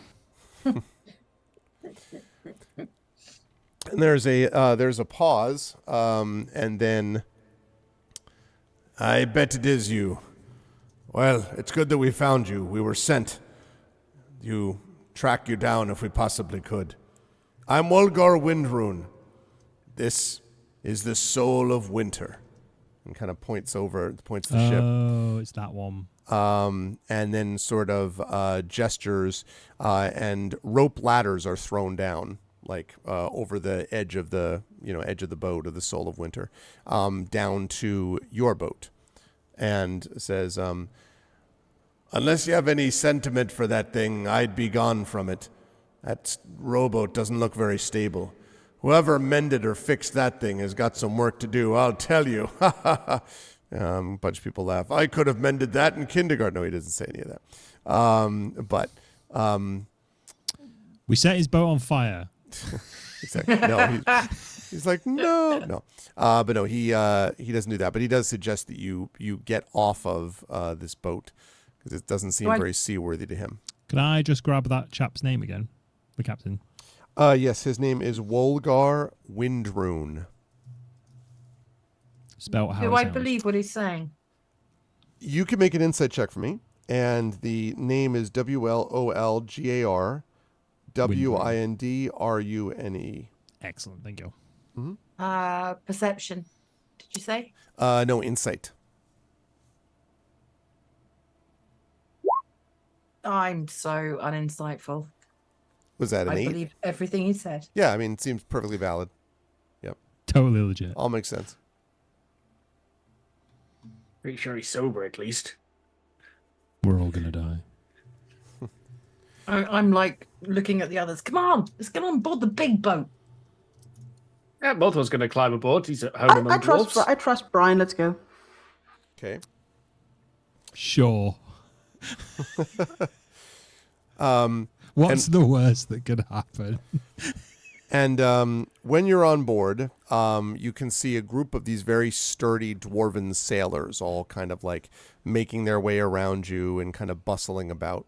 And the captain bows slightly and then says, "So, we were beginning to wonder whether we were ever going to see you again. We had thought that you'd be heading out this way into the ocean, and yet haven't seen hide nor hair of you for well over a day."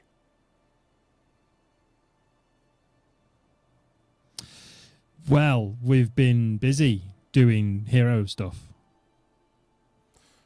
You know how being a hero is like, right? You're like a hero of the sea, so he nods slowly, and he's can get just busy. like, I'm no hero, just a captain trying to do his job. And, well, you've been sent to do a job, at least that's what I was told by my employer. And your employer is? And he pauses, and then he says, I've been sent by a certain Anders to come get you. He thought that it might be helpful and faster to get you to the ship you need to go to, rather than relying on whatever ship you had. He said that there aren't many ships that will take you looking for this thing.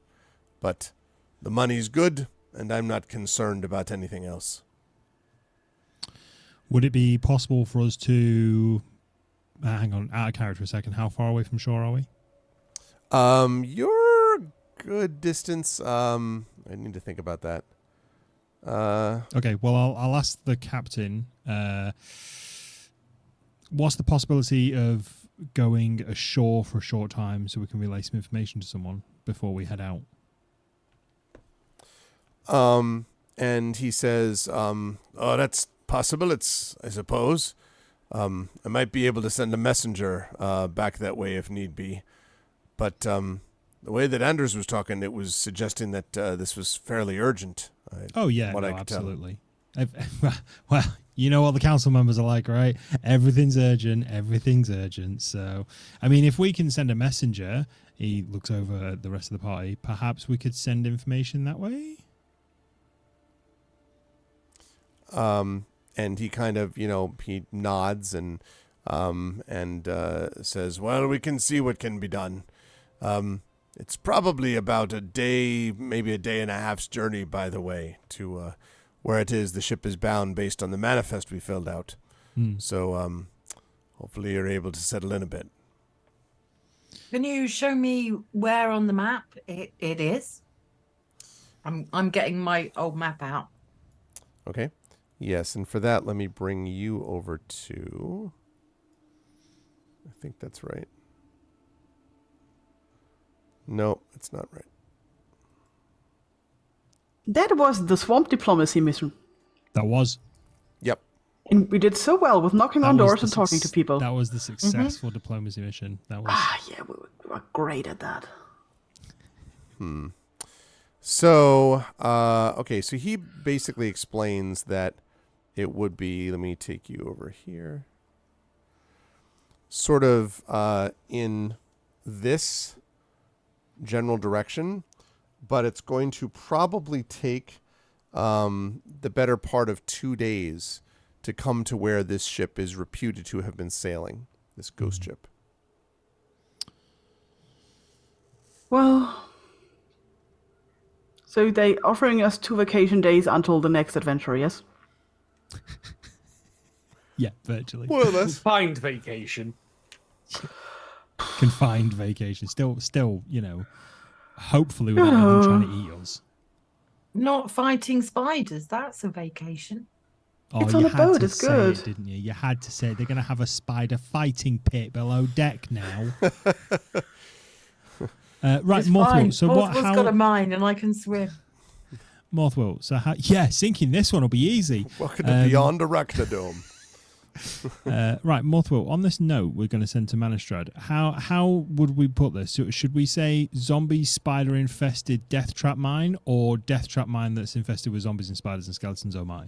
Well, How do we you should want- And do don't you probably want to forget the mushroom people. Oh yeah, horrible mushroom people. Oh, yeah, cool. and I'd bring out the vial. You might want to send this with the note and What tell is- her to get what it. is that?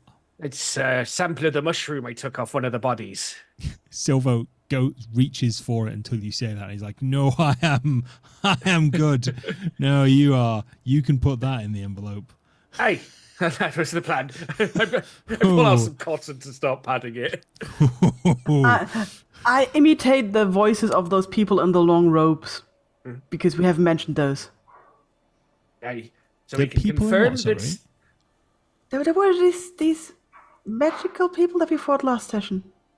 They've talked like. Yes. Yes. Oh, God.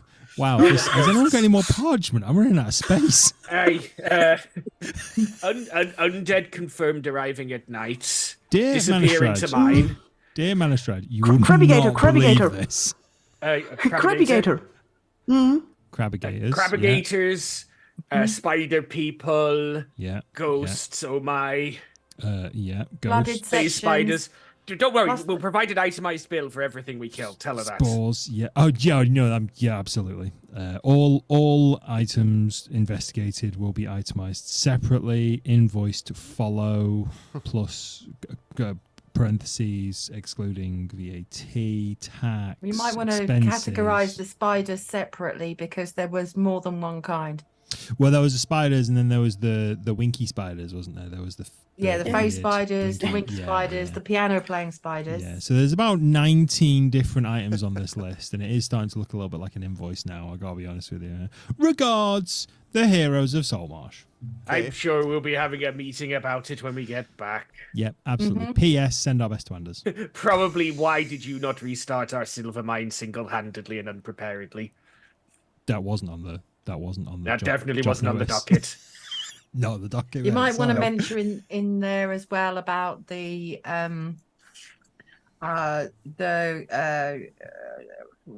not just the undead and mushrooms and the skeletons and the zombies, but also the foreman. We think he might have been involved. Oh yeah, flip the Mention that paper as over. well. And how he'd burned some bodies and possibly has some papers hidden, but there are spiders in there. Maybe By the part way- spider. Hate to break this to you, Copperlocks. However, your foreman was into some well dodgy stuff. Don't know what he was doing down there, but oh boy, you are gonna want to find him fast. He's up to no good. Regards, the heroes. Tell of Saltmarsh. tell her a deep rock team's advised. A deep rock team. Deep rock. Deep. I was like deep. That's a term, right? That's not like.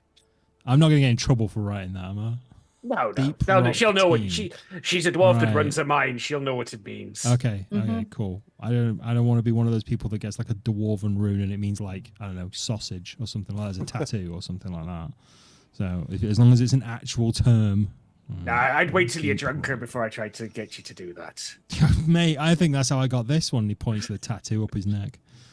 I mean, I did save your life, I think. I don't know how this works. Or that's your soul, maybe? I don't know. I really don't know. No one can tell me. Everyone just goes, "Oh, it's lovely. Why does it ripple?" I've not a clue. Spell. I don't know. I want to know. I haven't got a clue. Abracadabra. Looks pretty cool though. He sort of whips his arm out of his coat. He's like, it does look pretty cool, especially when it's angry. Anyway, regards, distinctive. the heroes of Saltmarsh. Anyway, right. And we had anything else to this? We probably should have a PS. PPPS. Yours in haste. Please see. PS, I Appendix really 4. mean the label I left. Please see Appendix 4, subsection 62. Please see attached the complete annotated map of our travels. Yeah.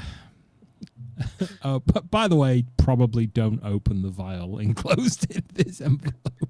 Tell her to send it to an alchemist and tell her and it was found on a corpse. Yes, I think we've already got that. So. Alcat scrubs it out. Potion person. There we go. Okay. I can't spell that word. So, yeah, that should be fine. Cool. We good? And are you sending this message magically, or are you sending it back in some other fashion? He's not. Silvo's not. It's going to end up in water deep if he tries. I'm not casting catapult on the biohazard vial. He tries to send it magically. It's going to hit someone in your Adventures in Middle Earth campaign. That's actually true. Don't they have like doves or something to send messages? The ship does not. No. Now the ship Nobody's can do. ever prepared. The ship can do stuff like, He mentioned a Yeah. messenger. Someone mentioned a messenger. The captain mentioned a messenger. Yeah. There is. Okay. Yes. I guess the point is, it's going to be It's basically going to be in kind of the equivalent of a small little longboat that's sent back the other way. Yeah, that's fine. And so, okay. So that message sets off at the same time that you all are brought up and sent off in the direction of this place. And the thing you notice as you're at sea here for the next day and a half or so is that the Soul of Winter is a very reliable ship. It's pretty stable, as you might expect Morth will, like, fine dwarven craftsmanship. So you could expect that. Does not sort of bob a whole bunch around in the water. But you get the impression... Anchor chain. Say again, what? I think I made that anchor chain. Yeah, exactly. It's right. It's probably your own stuff. That's true. So it looks good, and it's being sailed well. But you notice, and all of you can notice, that the mood of this boat is sinking rapidly the further along in your trip that you get. And the when you first sort of meet them, a couple of the dwarves are like, Morthway, like, some of them from around the market and that sort of thing. And then a couple of them are just kind of like, and what exactly is this creature? Is this one of them Kenku? And, so they go over and they take a look. They're like, is it? And they sort of look at you like, no, it's not a Kenku, you buffoon. It's an Aarakocra. And everyone's like, oh. And so there's a discussion over what actual kind of race you are, Waves. And none of it, I mean, it may or may not be offensive, but like none of it is like, they're clearly not attempting to troll, basically, is what I would say. They're clearly not attempting to troll you on purpose. It's just sort of like, like they're just interested in you. Yeah, no worries. I just say, my name is... And, a couple of them sort of look at each other and nod, and then one's like, it's not bad. It's not bad, actually. Brian, there are one or two of these who actually have a chance to speak to you. These are kind of a lot of old sea dogs that have been on the water for a while, so you might even have encountered them at some point. They are not like the king's ship, so your previous exploits in, let us say, naval adventures that are slightly to the underside of the law, those things are not things that come up necessarily here officially, but unofficially, it seems like these that they do actually have heard your name before, and a couple of them sort of whisper when you're around and kind of look, if not worried, sort of look with interest, possibly some concern at you, Brian, a couple times. So there's that. And then Silvo, they don't really pay much attention to you at all unless you sort of engage them in conversation. Devastatingly average. That's how he likes to be. Mm-hmm. Okay. All right. So, but you make your way about until after probably about maybe a day and a half, as I say, at sea. You come in sight of a looming, shattered hulk. And let me see if I have a picture of this. I really hope I do because it's a cool picture. 1 second. Let me see what I have. I like to think that during it was like 2 days, right? That we were on the ship.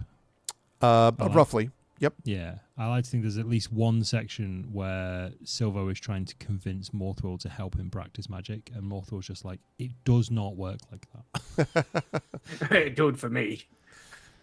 Okay. This is what you see. Oof. Cherry place. This Hulk sort of like moves into view. Let me make that so you can see that, chat. Okay. Oh man, I've just seen the little rowboat for scale. Yep. Yep.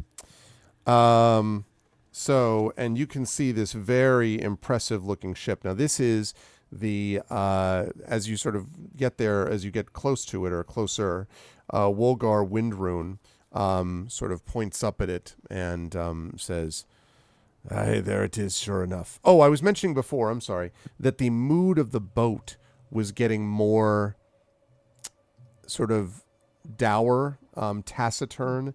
As you go along, the crew, and it's a veteran crew, but they just get quieter and quieter, and you all hear some kind of muttering as you get closer. This is clearly not a journey that the sailors are particularly happy to be on. And as you get closer to this thing, you can see Wolgar is sort of pointing up at it and says, "Aye, so it's true what the stories have said. That right there is the Emperor of the Waves, or at least what's left of it." And you can see that its masts have been shorn off, and the upper deck appears fairly clear of debris, as if whatever hit the ship was strong enough to carry off the masts and sails and rigging. And as the captain points up at the prow of the ship, he says, "The figurehead of the Emperor of the Waves once used to be a majestic angel in flight, but there's nothing left of that now, pretty much." And you hear a bunch of people sort of, again, muttering to each other. "That's wrong, it shouldn't be up and running. I've heard tell that there's others who were there. We can't know what there is." So you have a bunch of sailors that are kind of expressing amazement that the Emperor is still afloat. And I believe, Waves, you have this sailor background, don't you? I do.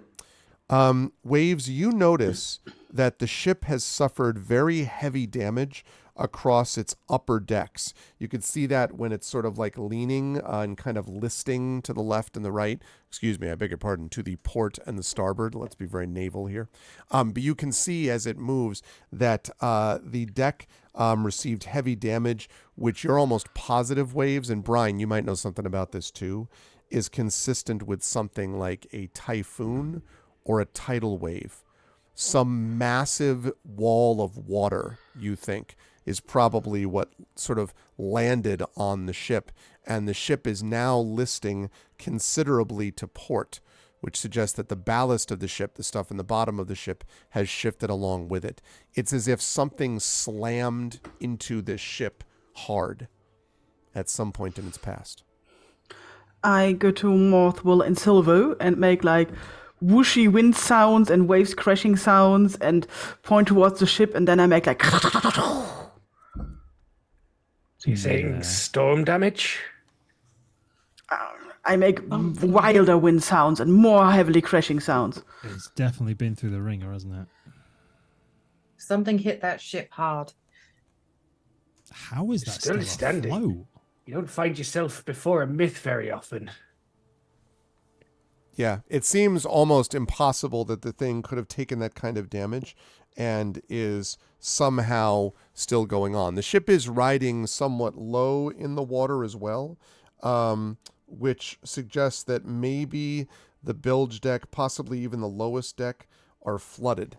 But at least the ship is somehow kind of like floating along. And because it's so big, it doesn't like bob up and down a lot, you know, but it looms, and it looms in an uncomfortable, sort of disturbing kind of way, I think might be the way to describe it. Sort of blocks out the sun as you approach. That's exactly it, actually. I'm going to turn to the others and say, should I go and have a closer look? I'm itching to get aboard, to be honest. Maybe I should just have a swim around the outside to see if there's any breaches on the lower decks. Sure, why not? Okay. Sounds like a decent plan. I mean, I just it's don't. even- I know it's still floating at the moment, but I don't want anyone to get stuck inside a sinking ship. How are you with sharks and other deep sea horribleness? I have my scimitars. Okay. It's dangerous. If you get in I trouble, don't think it's any more dangerous than zombies and mushrooms and spiders, and it'll be fine. Well- I'll be fine. Look at it this way. This ship's supposed to be a myth. No one's ever been recorded successfully finding it, never mind stepping foot on it. There's a good chance it's never been had its cargo appraised. Well, there's a particular lockbox that we need to find. Aye. That unless it's been pillaged before, will be somewhere, probably on the lower deck. It is says frantically looking back at notes. It's a lockbox. There's a weapon inside it. Yeah, there's some sort of weapon inside it. I like that Pyron J's just put in chat, Waves has found the one ship she doesn't want to have. The ship is not ours. Yeah. I'm good, thanks. We'll give you the ship. I'm good. And of course, Morgul's the one that's like, I want to get on board this. Mm-hmm. All right, I'm going to dive in and do a lap underneath the water just to see what the lower decks are like, whether there's been a breach. Okay. That sounds good. Let me turn. Thank you for the follow on my own channel, by the way. Let me just. There we go. Can I ask a quick question? Sure. I forgot to ask this earlier. Is it possible during that time aboard the Soul of Winter, Silvo could have looked at his scrying stone to see if it changed? Or see if he saw anything? Yes. I think he probably could have. And the scrying stone, I believe, remind me where I have it in my notes, but where was the scrying stone directed towards again? Remind me. No, it was an orb that I got from Winston's shop. Oh yes, that's right. That's right. Yeah, no, that has not changed yet. That's not changed. So No. I can't see anything. So I only saw. Okay, I saw. Yeah, I know what I saw. Okay. Okay. Yeah, not as of yet. Yes. Okay. Wanted to specify it wasn't a different orb that I was misunderstanding. Yeah. So I if that's would the like- only thing he's seen. Sorry, go on. Okay, problem. You go first. I was going to say when we're approaching this ship, did Silvo see this ship in the stone when he saw it pulled underwater? Make a. Have you make a history check, please, which I think should be intelligence. Good grief. Sure. Oh, 17. Okay, I'll take it. You think so, Silvo? Okay. So yeah. when we're approaching this ship, Silvo is going to turn to the others and say, I have the worst feeling about this. And he pulls out his orb and he goes, the only thing I've seen in this is a ship that looks exactly like this being attacked by a very large sea creature. And I'm talking very large sea creature. I lean forward and I go, large enough to do the damage up there? Yeah, probably. Like big squid, big tentacles. So Like, maybe you saw the big, original big. attack? I don't know. Brian, in the meantime, you have made your way down to try to swim, like looking at the hull, basically, of it underneath.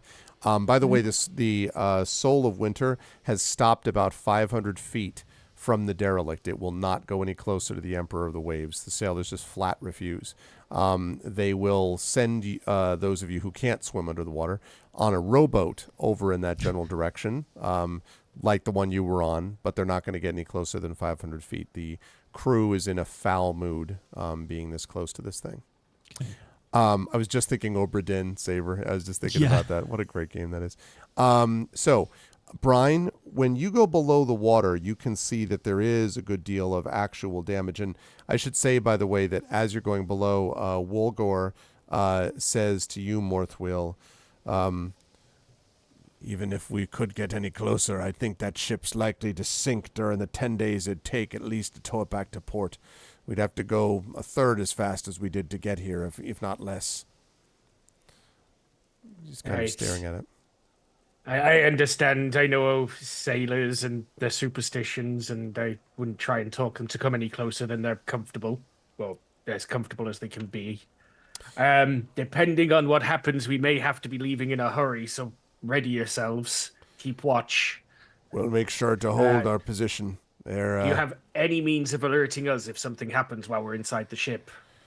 We'll try to send up flares the best we can here from the deck. At the very least, they'll make a noise, and obviously you can see them if you're looking anywhere, even through dark clouds. That'll certainly give you some information to work with. But beyond that, I'm not going to send my own sailors over there. We were paid and hired to bring you close to this ship and then to get you onto it with the boat, with a rowboat. And we're hired to stay around and get you off it when need be. But beyond that, I won't put my people at risk. That's what was in your contract. That's what was in your contract, and I'll not ask more of you. I poke Morthwell. yeah. I poke Morthwell and point towards the flares. What do you think we should take one? And he'll happily give you one. Yeah. I'm going to put a flare in my bag of holding. Okay. Sounds like a plan. Really I think that's good. a good idea to put that right next next to to the the explosive. Yeah, I was just gonna say. It's all right. Different pocket dimensions. They're miles apart. Where are you getting this idea that these are different pocket dimensions? By the way, this is not how a bag of holding works. to be Morthwell's clear. research. Yeah. He's clutched together a bunch of bits that function like a bag of holding. He just thinks he understands this. Is this like the research from people that know more than doctors? Like, I've done my research. I've looked on the web and found several web pages supporting. I found Look, we've been sailing around a while now and have not fallen off the edge of anything. Yeah. Morthwell found 3 books that support his hypothesis. Therefore, he's right. All written by GeoCities, so to speak. So, Brian, I need you, please, to make a nature check for me as you were underneath the water. And I'll give this to you at advantage, actually. 19. Nice.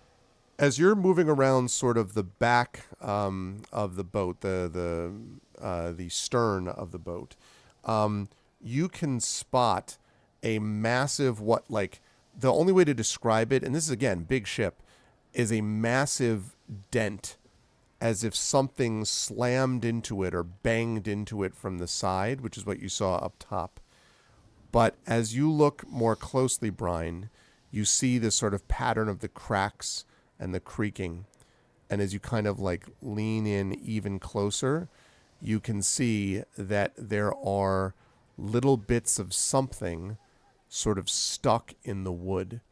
If you had to bet, this thing was not attacked by a typhoon or by some massive storm. You think this came under attack from a seagoing creature of some kind. Okay, are there any hull breaches that look like it's imminently going to sink? No, but if you were, it also is not. It's not super seaworthy. It's not gonna sink the minute you get on there. But it definitely is the kind of thing where if you took another hit, then the ship would not survive it. Okay, I'm going to continue my lap round the boat and then swim over to. I'm assuming that are you getting into the rowboat? Yeah, I assumed that the rest of you were getting in the rowboat. Okay. Yes, I would just like to turn to the captain after seeing him hand a flare to Morthwell and go, "You haven't got any other spare trinkets or equipment that you can spare, have you?" And the captain sort of rubs his chin and he says, "Well, we've got a lantern that we can give you that's waterproof largely. At least any big amount of water that splashes on it won't put it out, although if you throw it into the ocean, it'll get extinguished quick enough. But at least on the ship, it won't go out because of spray and anything like that. Other than that, the only thing I can give you is a bit of advice. That is to say, you don't want to mess with ghost ships. Let the dead stay where they are and you on your side of the veil. And don't try to cross over. It's not going to end well." Yeah, I'm definitely getting that vibe. Don't worry about it. Thanks for the lantern. They also are willing to give you, by the way, I should mention, they do have a very simple light crossbow as well, if you wanted to get that, because they do have a couple of basic little equipment. They also have a basic short sword and all that, but most of what you have, I think, is going to be better than what they possess, but, they have a few of those things. Do they have a regular? What's the difference between a light crossbow and a regular crossbow? I can't remember. Light crossbow is usually does not take the same amount of time. A heavy crossbow takes a full action to reload. So Yep. you fire it and it takes you a full action, but it also does a lot more damage. And I believe is a different proficiency, although I'd have to check that. The light crossbow is faster, reloads faster, and does less damage. I was thinking I thought there was light, normal, and heavy. There's No. not. There's hand light and heavy. That's right. Yeah. Hand, light, and heavy. Yep. I will take one of their light crossbows, and when I see Brian next, I will give her back her light crossbow. Okay, that sounds good. Speaking of which, Brian, you can come up alongside the rowboat, which is bigger actually than the one that you folks had. And two sailors kind of ferry you across, and the sailors bring ropes and grappling hooks to give you all sort of easy access to the main deck. The hull of the ship is just slick with algae. You could try to make it up there without the rope, but it's going to be a little rough to do it that way. And there are no portholes or large openings in the hull of the ship. So the main deck or the quarter deck are basically the only way that you could get inside. I'm going to shimmy up the rope and then help the others up. Okay. So you can actually do that because it's the rope. You can do that without making a check. So when you get up to the top, you help the others, and the sailors, they don't push you off the boat, but like just shy of that. They're just kind of like, right, all right, now hurry up, hurry up. Like it's like, yeah. And like the minute you get off the rope, they're like, turn around, like they're just rowing, away. And then they stop about maybe 250 feet between, from the ship, from the Emperor of the Waves, between you and the Soul of Winter, which means you are all now standing on the Emperor's upper decks, which slope gently down towards the ship's port side. As I mentioned, the whole ship is kind of listing. The forecastle, I don't think I'm pronouncing that right. The forecastle, maybe? I think that's what it is. The forecastle and the quarterdeck are empty, and there are short wooden stumps that are all that remains of the ship's masts. The double doors leading to cabins fore and aft appear intact, as does a metal grate in the deck that offers access to the lower decks. And aside from the rhythmic creak of the ship's badly weathered timbers, all seems quiet. And you can see on the front, you hear this,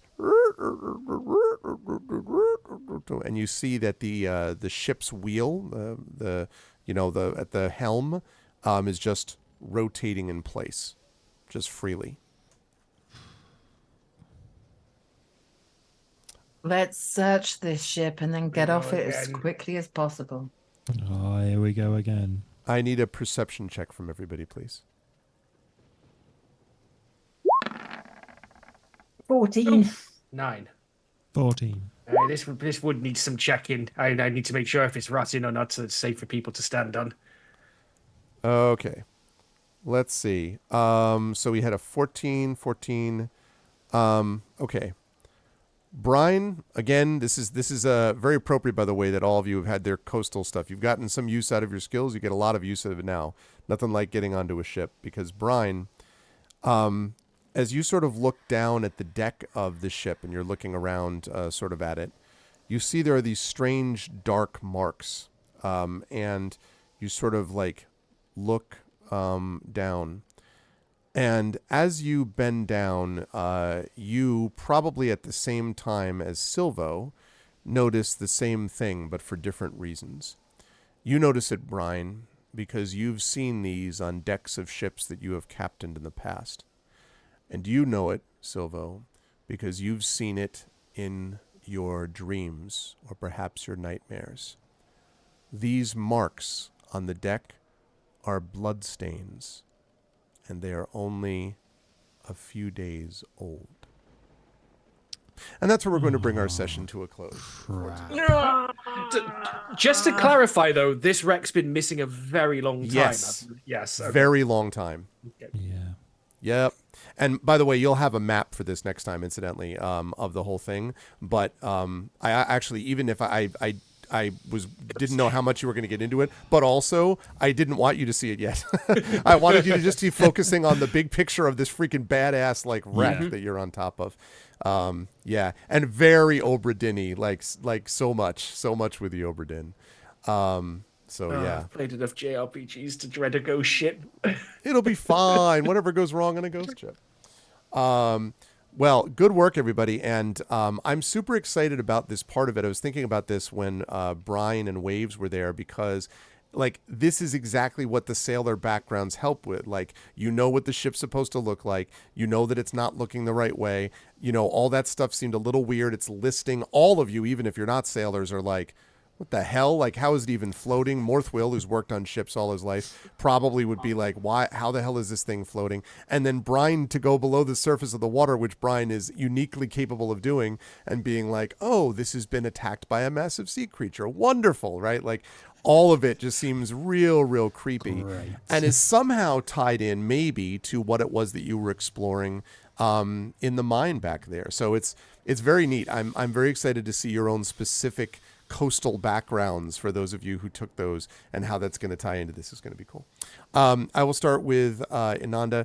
Good stuff today, Ananda. This was, I think, this is kind of Brian's coming out party in the sense that Brian has been the sort of public face of the group at times, and has been the joke early on was about Brian's got to actually stay up and not fall down in combat at times, and then did a lot here with, again, sort of knowledge of the ship and the way the ship works.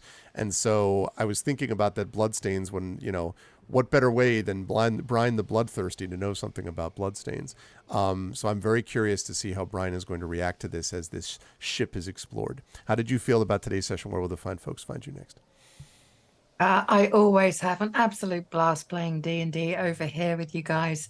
And today was no different. I am very glad we managed to escape the mine of death.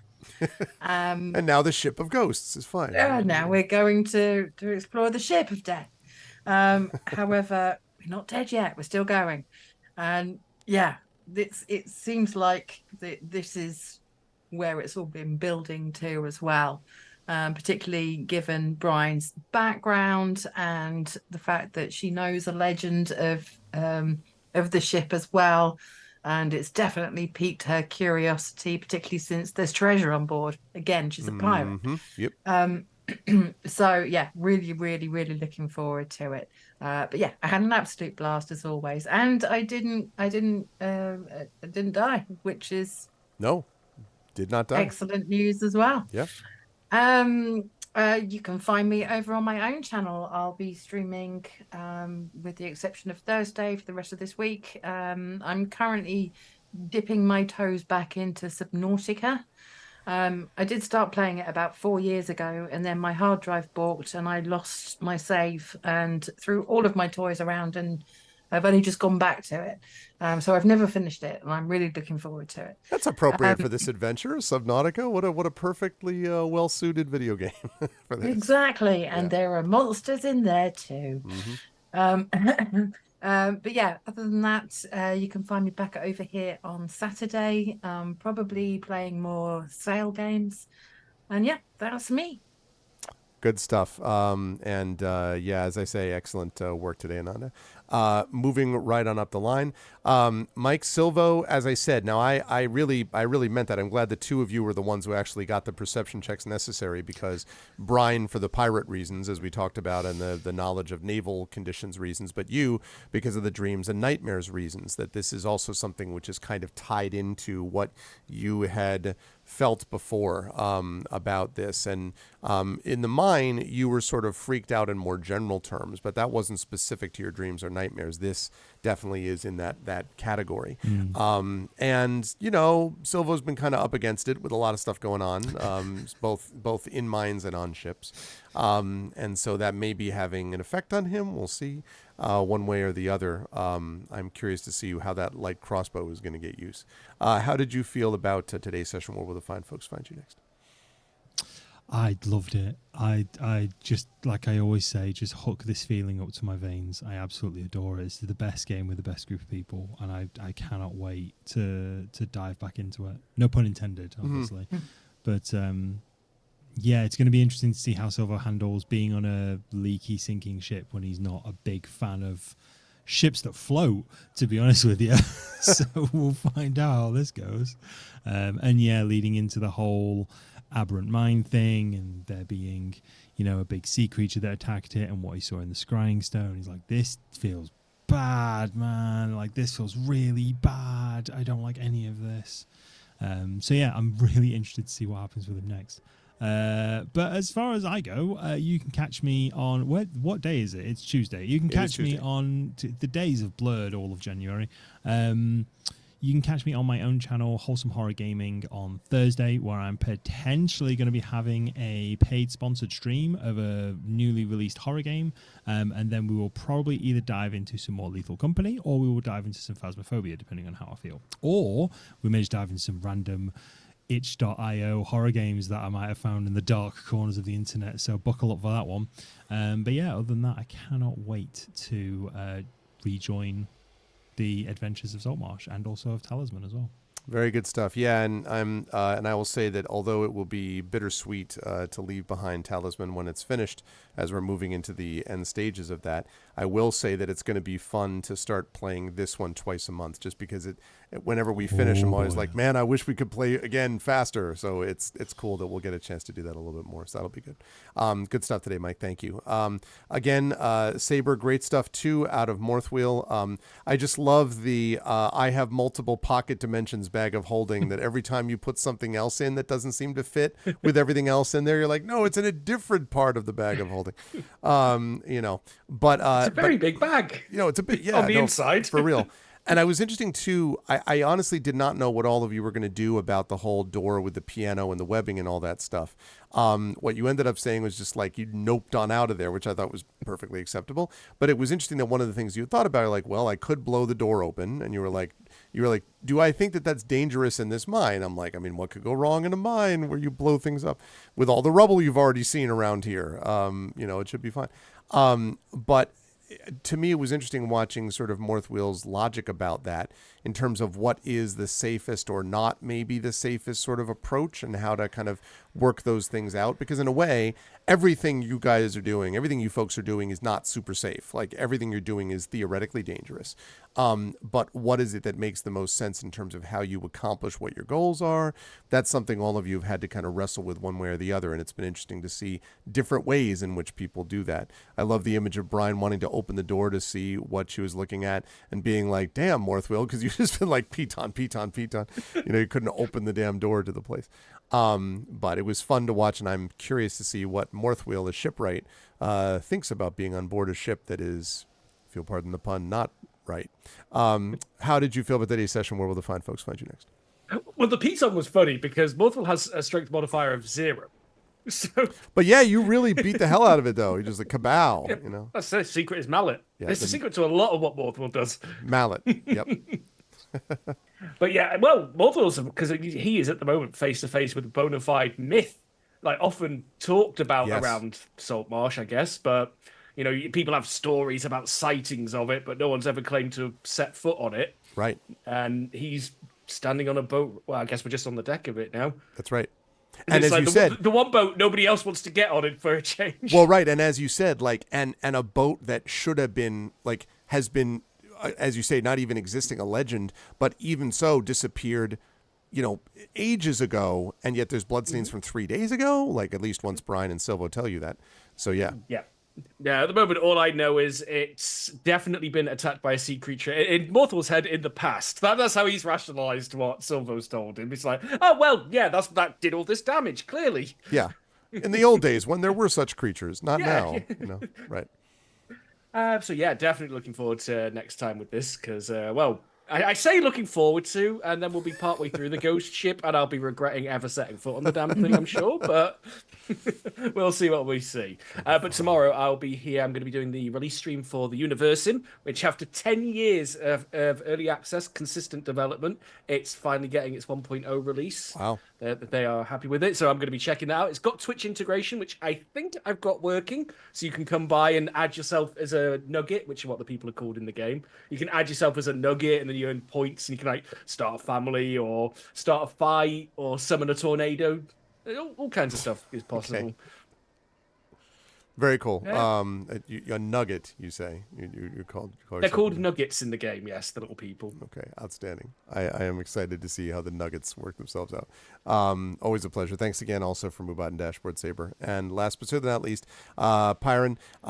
Again, there was good stuff there out of Waves 2. I talked about the sailor background already with Brian. That's something which obviously Waves has picked up on.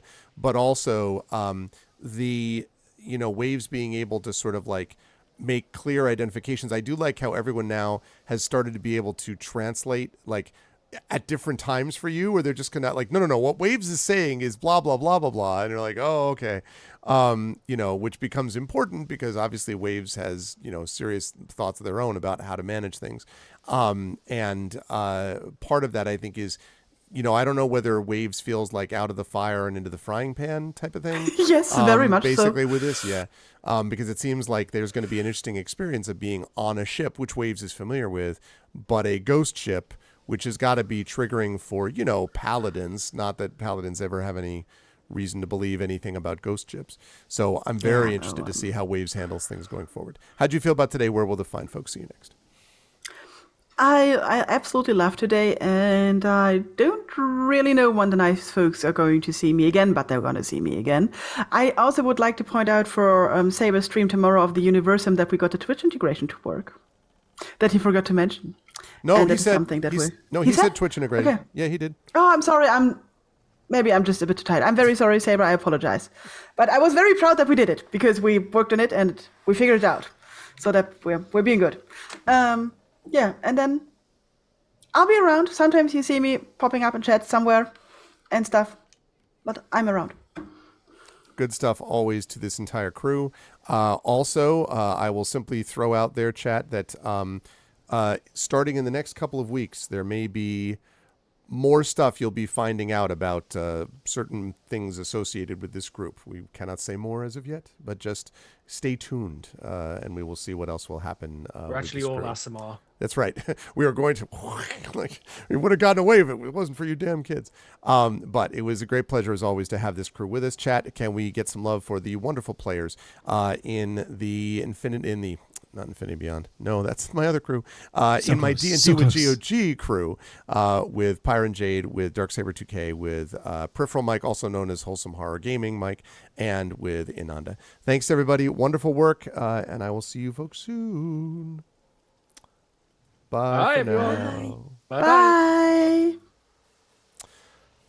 Lovely. All right, there we go. And yeah, that was a lot of fun. I am very interested to run this sort of thing again, like spooky ghost ship. And by the way, when we know what is at the root of this spooky ghost ship, well, I'll just say that this thing gets its name honestly. Okay, that's what I'll say. You don't get to be part of the Ghosts of Saltmarsh without having something serious about that. So it's going to be good times. As for me, chat, thank you, Questionable Results, and thank you all for being here. As for me, chat, I'm going to be back here. A couple things to note. First of all, I got a bunch of D&D coming up all this week, and this was just the beginning of it. Tomorrow night on my channel is the premiere of Community D&D with the Shadow Crew. That's Shadowed Mage, my mod and DM, who is going to be shepherding the Intrepid crew of Echo Alpha X5 of Hoodie, also known as OMG a Truck, Drew the Damager, Tilted Gaming, and Yoi Gawain Lin in Waterdeep Dragon Heist. You'll definitely want to be here for that. That's coming tomorrow, premiering on my channel at 9 p.m. Eastern. Thursday, I will have D&D with viewers on my channel, so you'll have a chance to play some pickup D&D if you're interested, also at 9 p.m. Eastern. Friday is my live event at the Klein Memorial Auditorium in Bridgeport, Connecticut, in which I will be running my adventure, Night at the Forbidden Library sequel, Return to the Forbidden Library. That's going to be happening starting, doors open at 5 p.m. 6 p.m. Eastern is when it starts. That is free to attend if you are in the Northeastern United States. You can just come by. We'll have some stores that are going to be selling stuff. We'll have giveaways, books, all that kind of good stuff. We will be live streaming that. It'll be live streamed by the Klein. I believe that's $5 to get a ticket for that. I'll be trying to live stream it on my channel, but that's a very much trying to, okay? can't promise it because I can't be running it. I've got to be worrying about actually DMing it. So I don't know 100% whether it's going to be streamed on my channel, but I'm going to make the best effort I can. Regardless, it will be live streamed on the Klein either way. So that's going to be happening. As I say, doors open at 5 p.m. Event starts at 6 p.m. from 6 to 9 p.m. Eastern. And then Saturday, to close up this amazing run of tabletop play, will be Expedition from the Mysterious Peaks. And I will be playing that with my crew over on my channel. And that will be running from about 7:30 until about 10:30 p.m. Eastern, and that will wrap up a week's worth of tabletop games. I'll be back on this channel next Tuesday playing some more Tintin Reporter Cigars of the Pharaoh, which has been a great time all the way along.